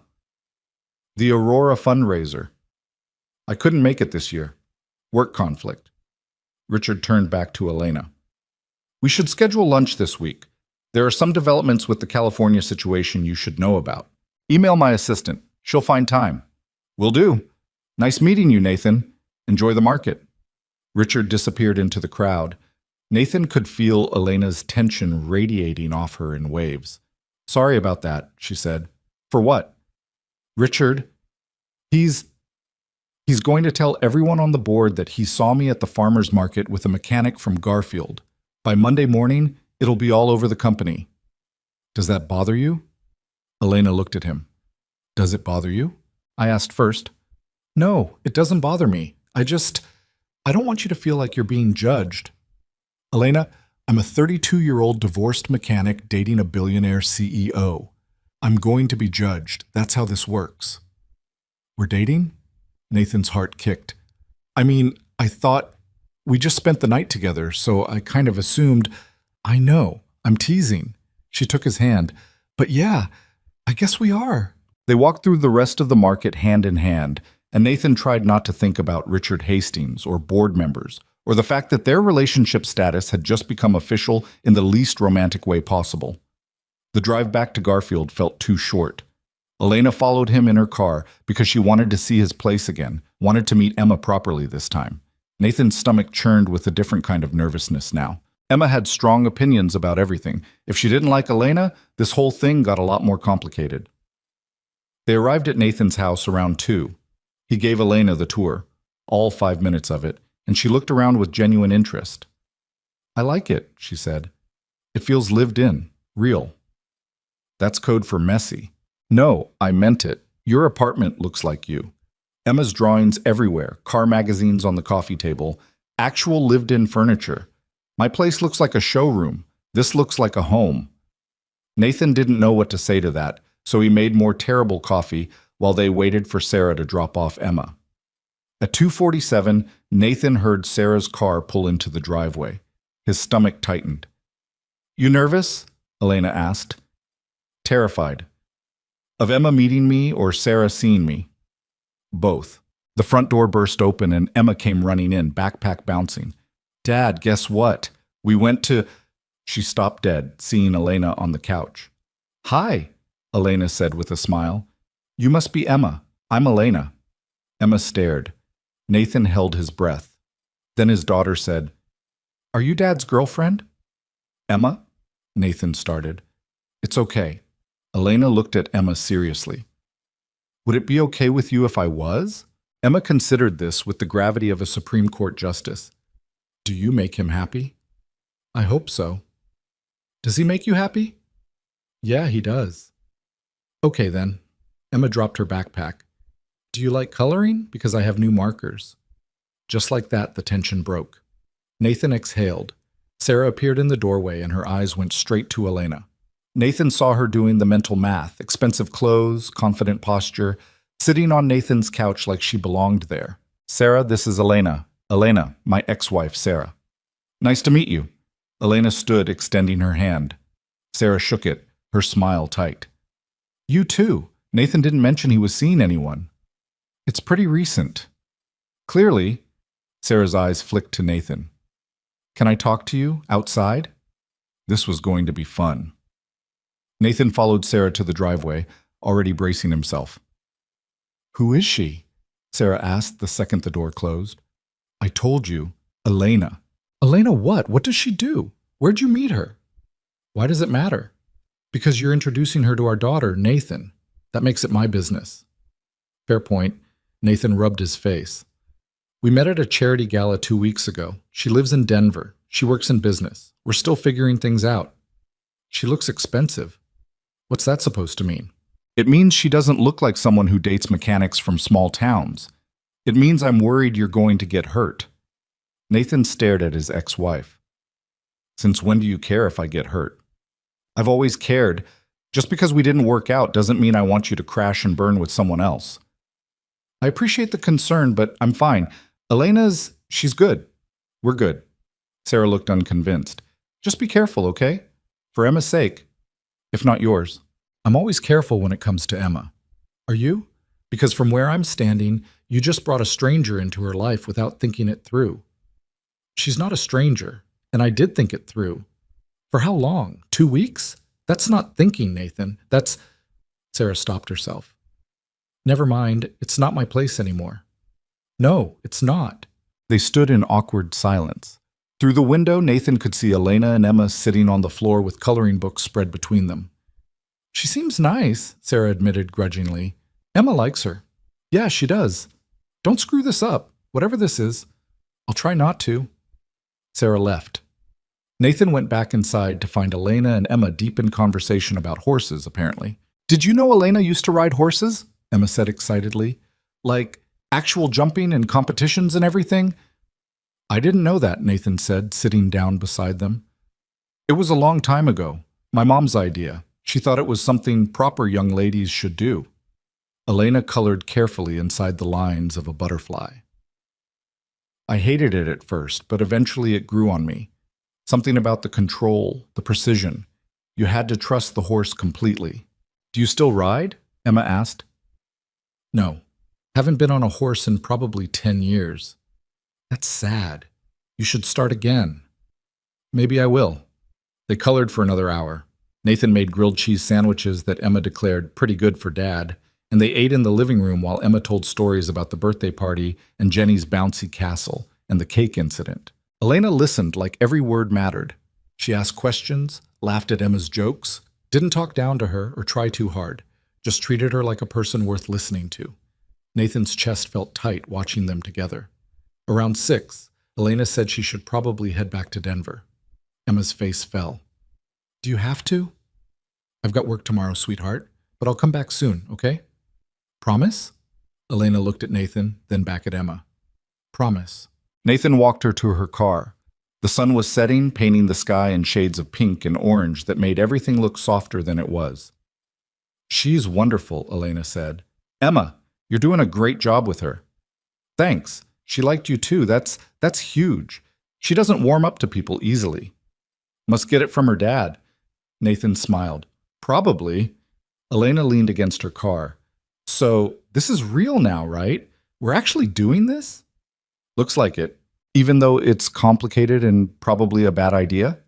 Especially because it's complicated and probably a bad idea. She kissed him, soft and sweet, and Nathan felt something settle in his chest, like pieces clicking into place. I'll call you tomorrow, Elena said. You better. He watched her drive away for the 3rd time, but this time felt different. This time felt like the start of something instead of the end. Emma was waiting when he came back inside. I like her, Dad. Yeah, why's that? She's nice, and she listened when I talked, and she didn't treat me like a baby. Emma paused. Also, she looks at you the way you look at me. How's that? Like you're the most important person in the world. Nathan's throat went tight. Go brush your teeth, kiddo. I'm serious. She does. Teeth. Now. Emma giggled and ran off. Nathan sat on the couch, staring at the coloring books still scattered on the floor, and tried to process everything that had happened in the past 2 weeks. His phone buzzed. Elena. Made it home. Emma's amazing. You're amazing. This whole day was amazing. Nathan smiled and typed back. Pretty amazing from my end, too. Dinner this week? My schedule's insane, but I can make Wednesday work. Nathan checked his mental calendar. Wednesday was usually his night with Emma, but Sarah owed him a swap from last month. Wednesday works. Your place or mine? Yours. I'll bring real coffee. You saying my coffee's not real? I'm saying your coffee tastes like regret and missed opportunities. Fair. He set his phone down and closed his eyes. 2 weeks ago, he'd been a divorced mechanic going through the motions, focused on work and Emma and not much else. Now he was dating a CEO who made him laugh and challenged him and looked at him like he mattered. It was terrifying. It was also the best thing that had happened to him in years. Emma came back in pajamas, hair still damp from washing her face. Can we watch a movie? It's almost bedtime. Please? Just one? Nathan couldn't say no to those eyes. Fine, one. But you pick something I haven't seen a million times. Deal. They settled on the couch with a blanket, and Emma picked some animated thing about talking animals. Nathan only half watched. His mind kept drifting to Elena, to the way she'd sat on his floor coloring with his daughter, to the kiss in the driveway, to the strange and wonderful impossibility of any of this working out. Halfway through the movie, Emma fell asleep with her head on Nathan's shoulder. He carried her to bed, tucked her in, and stood in the doorway for a moment watching her sleep. I'm trying not to screw this up, Em, he whispered. I'm really trying. Back in the living room, his phone lit up with a text. But this time it wasn't Elena. It was a number he didn't recognize. Mr. Cole, this is Richard Hastings. We met briefly at the farmer's market today. I'd like to discuss a business matter with you. Are you available for lunch this week? Nathan stared at the message, cold dread settling in his stomach. This couldn't be good. He typed back, Who gave you my number?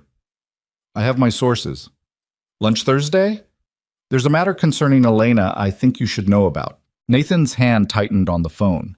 Every instinct screamed that this was a trap, that Richard Hastings wasn't reaching out for friendly reasons.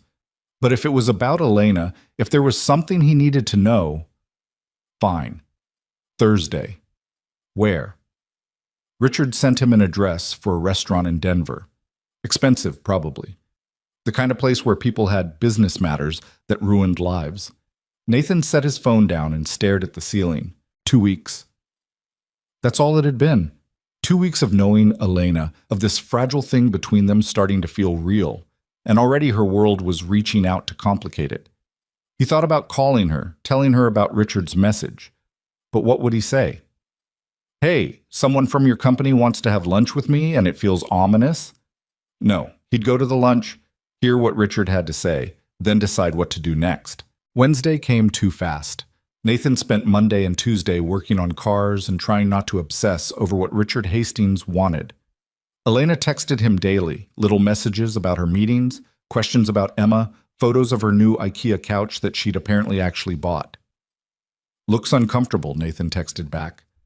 It's the most comfortable thing I've ever sat on. I've been living a lie. Told you, you're very smug about being right. I earned it. She showed up at his house Wednesday night with a bag of actual decent coffee and Chinese takeout that was still warm. Figured you'd be tired of cooking, she said, kissing him hello. Emma appeared like a ghost. Elena, you came back. I promised, didn't I? They ate dinner at Nathan's kitchen table. Lo mein and fried rice and dumplings that Emma declared way better than Dad's cooking. Elena told stories about her terrible day dealing with lawyers, and Emma told stories about her art project at school, and Nathan just sat there feeling like maybe this could actually work. After Emma went to bed, Nathan and Elena ended up on his couch, the one that was actually comfortable, unlike her $8,000 mistake. I bought plants, Elena said. What? For my apartment. I went to a nursery and bought 6 plants. The woman there looked at me like I was insane when I said I'd never owned a plant before. What kind of plants? I don't know, green ones. She said they were hard to kill, which seemed like a good starting point. Nathan laughed. You're really doing this, remaking your whole apartment. Trying to. It's harder than I thought. Everything in there is so deliberate, chosen by someone else. I'm realizing I don't actually know what I like. So figure it out. That's half the fun. Elena shifted closer, resting her head on his shoulder. Can I ask you something? Always. Do you ever worry this is moving too fast? Nathan had been thinking the same thing for days. Yeah, sometimes. But you're still here. So are you. I know, I keep waiting for the other shoe to drop, for something to go wrong. Nathan thought about the lunch with Richard tomorrow, the mystery business matter that probably wasn't going to be good news. Maybe nothing will go wrong, he said, not quite believing it. Maybe. Elena tilted her head up to look at him. Or maybe it will, and we'll deal with it anyway. That's very optimistic of you. I learned it from this guy I know. He's kind of annoyingly hopeful about everything. Nathan kissed her, and for a few hours he let himself forget about Thursday, about Richard Hastings and business matters, and all the ways this could fall apart. For now, Elena was here. Emma was asleep down the hall, and this strange, unlikely thing between them felt real enough to believe in. Tomorrow, he'd worry about the rest. Thursday morning arrived with the kind of gray sky that matched Nathan's mood. He'd barely slept, kept awake by questions about what Richard Hastings wanted, and whether he should tell Elena about the lunch before or after it happened. He decided on after. No point worrying her about something that might be nothing. The restaurant Richard had chosen was in downtown Denver, the kind of place with a waiting list and a dress code Nathan definitely didn't meet. He showed up in his best jeans and the blue shirt Emma had picked out, feeling underdressed the second he walked through the door. Richard was already seated at a corner table, wearing a suit that probably cost more than Nathan's monthly mortgage. He stood when Nathan approached, extending his hand with a smile that didn't reach his eyes. Nathan, thanks for coming. You made it sound important. It is. Please sit. A waiter appeared immediately, asking about drinks. Richard ordered scotch. Nathan ordered coffee and tried to settle the unease in his stomach. I'll get straight to the point, Richard said once the waiter left. I'm here because I care about Ward Global Holdings. Gregory Ward was a friend and colleague for 20 years. His daughter is now running his company, and I have concerns. Concerns about what? About you. Nathan had expected this, but it still hit like a punch. What about me? You're a distraction. Elena's been CEO for 6 weeks. 6 weeks, Nathan. And instead of focusing on the massive responsibilities she inherited, she's spending her weekends in Garfield and skipping board meetings to play house with a mechanic. She hasn't skipped any meetings. She moved one, Tuesday's strategic planning session, rescheduled it because she wanted to have dinner with you. Richard leaned forward. Do you understand what's at stake here? Ward Global employs over 3,000 people. We manage assets worth billions, and our CEO is making decisions based on her personal life instead of what's best for the company. Nathan's jaw tightened. Maybe she's making decisions based on what's best for her. She's 28 years old and she inherited an empire she's not ready to run. What she needs is focus, stability, not some small-town romance that's going to blow up in 6 months. You don't know that. Don't I? Let me paint you a picture. Richard sat back, scotch in hand. You're a single father running a struggling business in a town nobody's heard of. Elena's a billionaire CEO living in Denver, managing a company that requires 80-hour weeks and constant travel. How exactly do you see this working long-term? I don't know. We're figuring it out. You're figuring it out. Richard smiled without humor. That's exactly the problem. Elena doesn't have the luxury of figuring things out. She needs to be decisive, focused, in control, and you're making her soft. The waiter brought their drinks.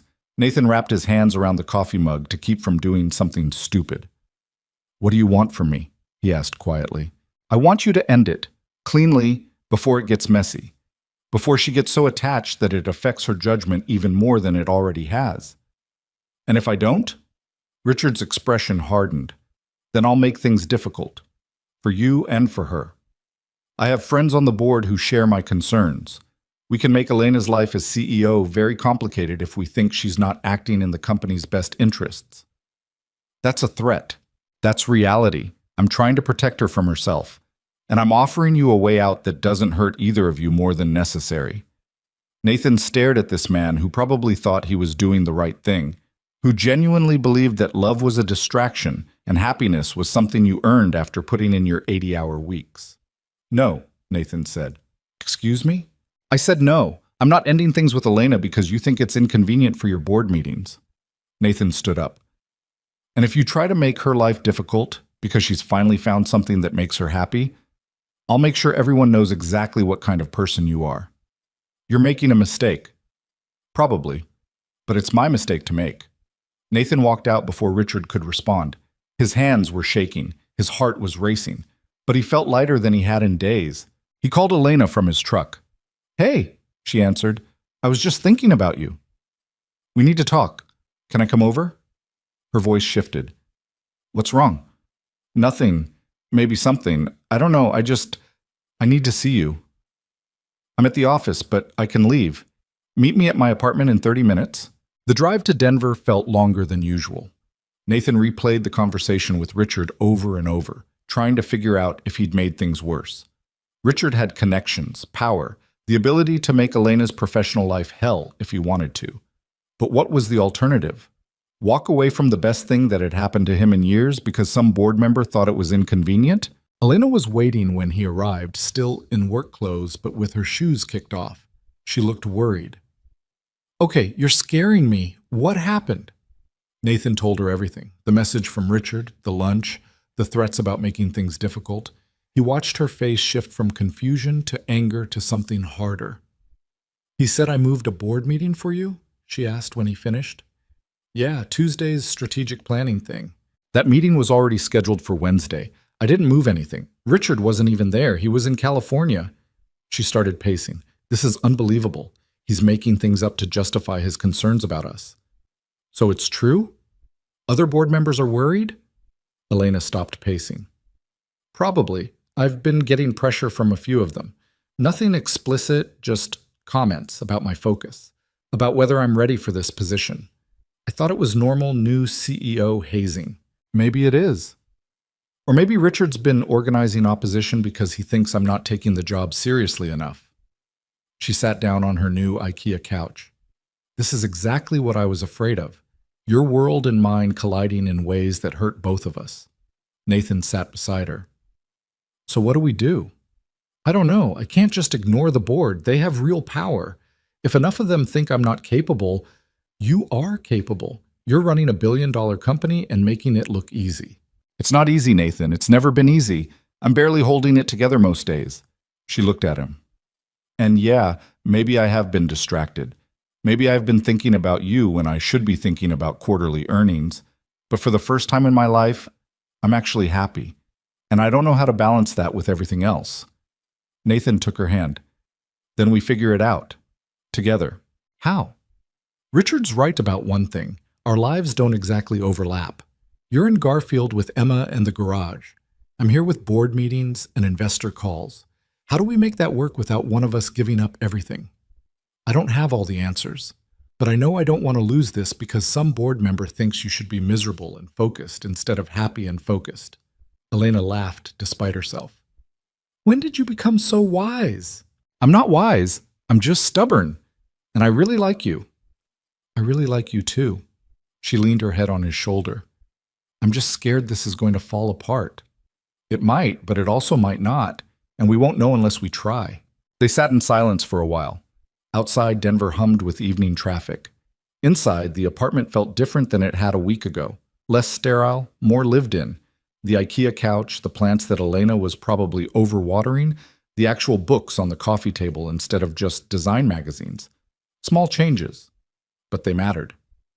I need to deal with Richard, Elena said finally, and the board.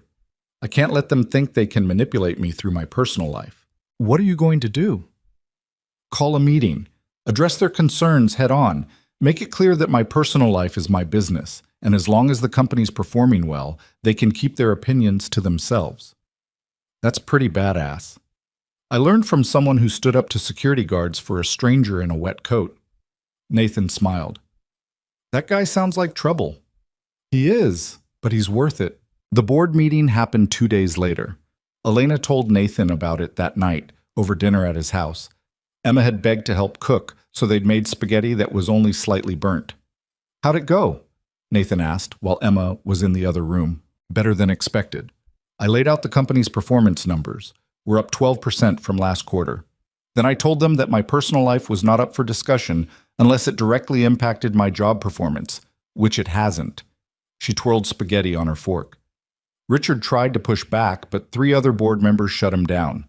Turns out most of them don't actually care who I'm dating as long as the numbers look good. So we're in the clear? For now. But Richard's not going to let this go. He thinks he knows what's best for me and the company. Let him think that. You know what's best for you. Emma returned with a drawing she'd made, Nathan and Elena holding hands with a bunch of flowers around them. She'd even included Jake and Marcus in the background, which made Nathan laugh. "This is beautiful, sweetheart," Elena said. "Can I keep it?" "Really? Really? I'm going to put it on my refrigerator." Emma beamed. "I can make you more. I can make a whole series." After Emma went to bed, Nathan and Elena ended up in the garage. She'd asked to see him work, really work, not just stand around watching. So he taught her how to change oil, the right way, not the shortcuts. "This is oddly therapeutic," Elena said, hands covered in grease. "That's what I keep telling people. There's something satisfying about fixing things. Unlike running a company where nothing's ever actually fixed, just managed until the next crisis. You could always quit. Open a garage with me." Elena looked at him. "You're joking, but sometimes I actually think about it. Just walking away from all of it." "What stops you?" "Fear, mostly. It's all I know. My dad built this company from nothing. Giving it up feels like betraying his memory." Nathan wiped his hands on a rag. "Can I tell you something about my dad?" "Of course. He loved being a mechanic. Loved it more than anything except maybe me and my mom. But you know what he told me before he died? He said his biggest regret was not taking more time off, not traveling with my mom, not spending less time in the garage and more time actually living." Nathan met her eyes. He built something real, something he was proud of. But in the end, he wished he'd cared less about the work and more about the life. Elena was quiet for a long time. "What are you saying?" "I'm saying your dad loved you, and I don't think he'd want you to sacrifice your happiness for a company, even one he built." "You didn't know him." "No, but I know you, and I know you're miserable trying to be someone you're not." Elena set down the wrench she'd been holding. "I don't know how to be anyone else." "Then figure it out.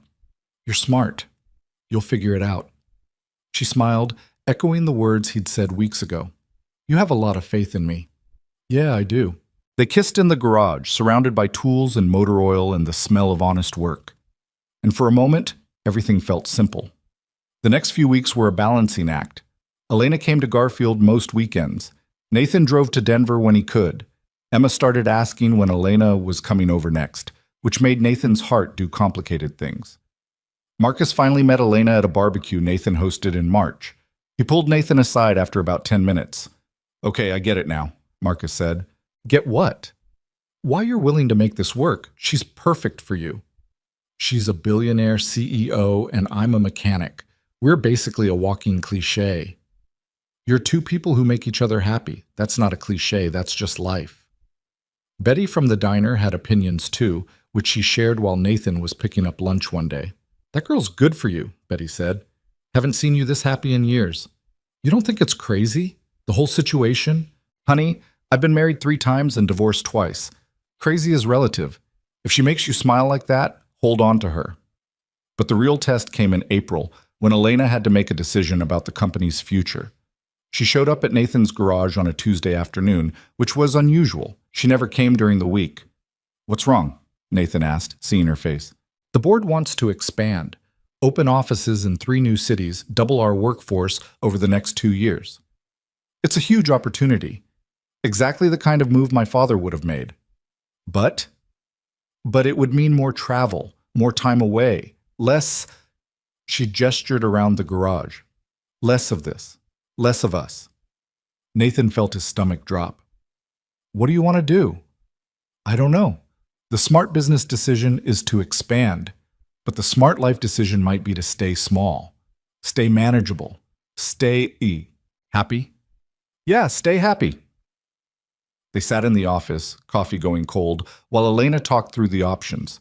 Nathan listened, asked questions, but didn't tell her what to do. This was her choice. Finally, she said, "I think I'm going to say no to the expansion." "You sure?" "No. But I'm tired of making decisions based on what I should want instead of what I actually want. And I don't want to spend the next 2 years on airplanes missing Emma's birthday parties and your terrible coffee. My coffee's getting better." "It's really not." Elena called an emergency board meeting the next day. She told them she was turning down the expansion in favor of sustainable growth. Richard Hastings argued. 3 others agreed with him, but Elena held firm. This is my company now, she told Nathan later. My decision. And if they don't like it, they can leave. 2 board members did resign. Richard Hastings wasn't one of them, but he stopped pushing back quite as hard. Ward Global Holdings didn't expand into 3 new cities, but it grew steadily, carefully, in ways Elena could manage without losing herself. Summer came. Emma's 9th birthday party was at Nathan's house, and Elena helped plan the whole thing. They had a bouncy castle, Emma's request, and too much cake and all of Emma's friends running around screaming. Sarah pulled Nathan aside during the chaos. She's really good with Emma, Sarah said, watching Elena organize a game. Yeah, she is. I was wrong about being worried. This is good for you, for both of you. Nathan didn't know what to say to that, so he just nodded. That night, after Emma was asleep and the yard was cleaned up, Nathan and Elena sat on his porch watching fireflies. I've been thinking, Elena said. Dangerous. I want to spend more time in Garfield. Maybe get a place here. Nothing big, just somewhere I can be when I want to be here instead of always driving back and forth. Nathan's heart kicked. You want to live here? Part-time. I'd still need to be in Denver for work, but I could do some of it remotely, and I want... She paused. I want this to be home too, if that's okay with you. Elena, yeah, that's more than okay. She smiled. Good, because I already put an offer on the house 2 streets over. You what? It needs work, a lot of work. I thought maybe you could help me fix it up. Nathan laughed. You bought a house without telling me? I wanted to surprise you. Did it work? It worked. They kissed on his porch while fireflies blinked around them and the town slept. It wasn't perfect. Elena still had difficult board meetings and demanding schedules. Nathan still struggled with his garage finances and co-parenting logistics.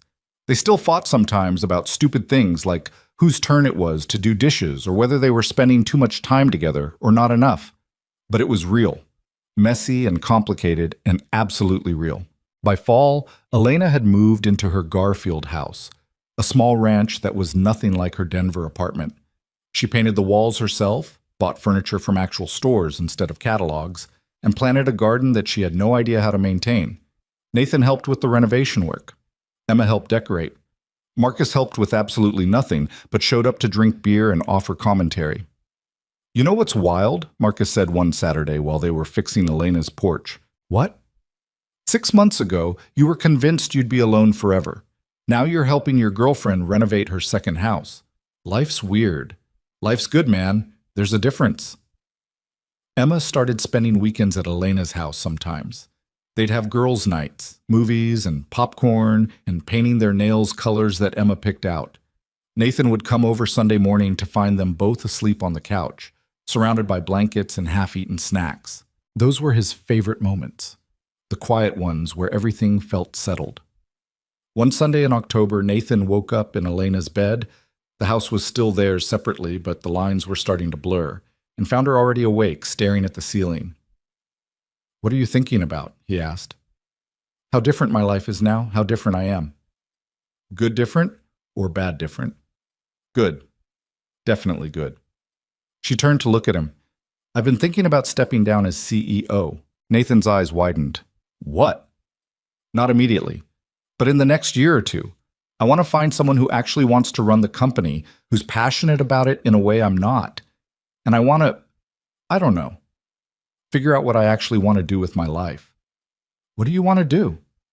I have no idea. That's the exciting part. They lay there talking about possibilities. Elena had ideas about consulting, about helping other companies restructure, about maybe teaching business classes at a university. None of it was concrete. All of it was possibility. You know what's funny? Nathan said. What? When we met, you were this untouchable CEO and I was just a mechanic. And now you're talking about giving up the company and I'm still just a mechanic. You're not just anything. You're Nathan. You're the guy who stood up for a stranger when nobody else would. You're the dad who puts his daughter first even when it's hard. You're the person who taught me that there's more to life than work and expectations and living up to other people's standards. Nathan's throat felt tight. I love you. It was the first time he'd said it. The words just came out, unplanned and honest. Elena's eyes went bright. I love you too. I have for a while. I just didn't know if what? If it was allowed. If someone like me was allowed to love someone like you without it being complicated or impossible or... Nathan kissed her. It is complicated. It is impossible. But we're doing it anyway. Yeah, we are. Winter came again. The anniversary of the gala where they'd met. Elena suggested they go back, make an appearance, show Richard Hastings and the rest of the board that she hadn't been destroyed by choosing happiness over ambition. But when the night arrived, they decided to skip it. Instead, they had dinner at Miller's Diner, burgers and fries and coffee. That was just okay. Betty made a fuss taking photos she promised to hang on the wall. Emma was with Sarah for the weekend, so afterward, Nathan and Elena went back to his house and built a fire in the fireplace he never used. This is better than a gala, Elena said, curled up against him. Cheaper, definitely. I mean it. This is what I wanted that night, to feel normal, to not have to perform for anyone. You don't have to perform for me. I know, that's why I love you. They sat in comfortable silence, watching the fire. Outside, snow started to fall. Not the violent storm from a year ago, but gentle flakes that made everything quiet. Can I ask you something? Nathan said. Always. Do you ever regret it?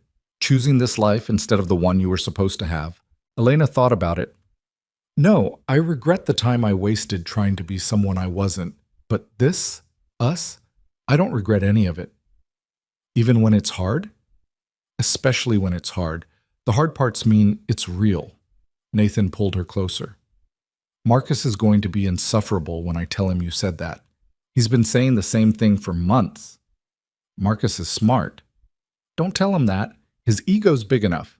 They spent the rest of the night talking about nothing important. Plans for Emma's birthday next month.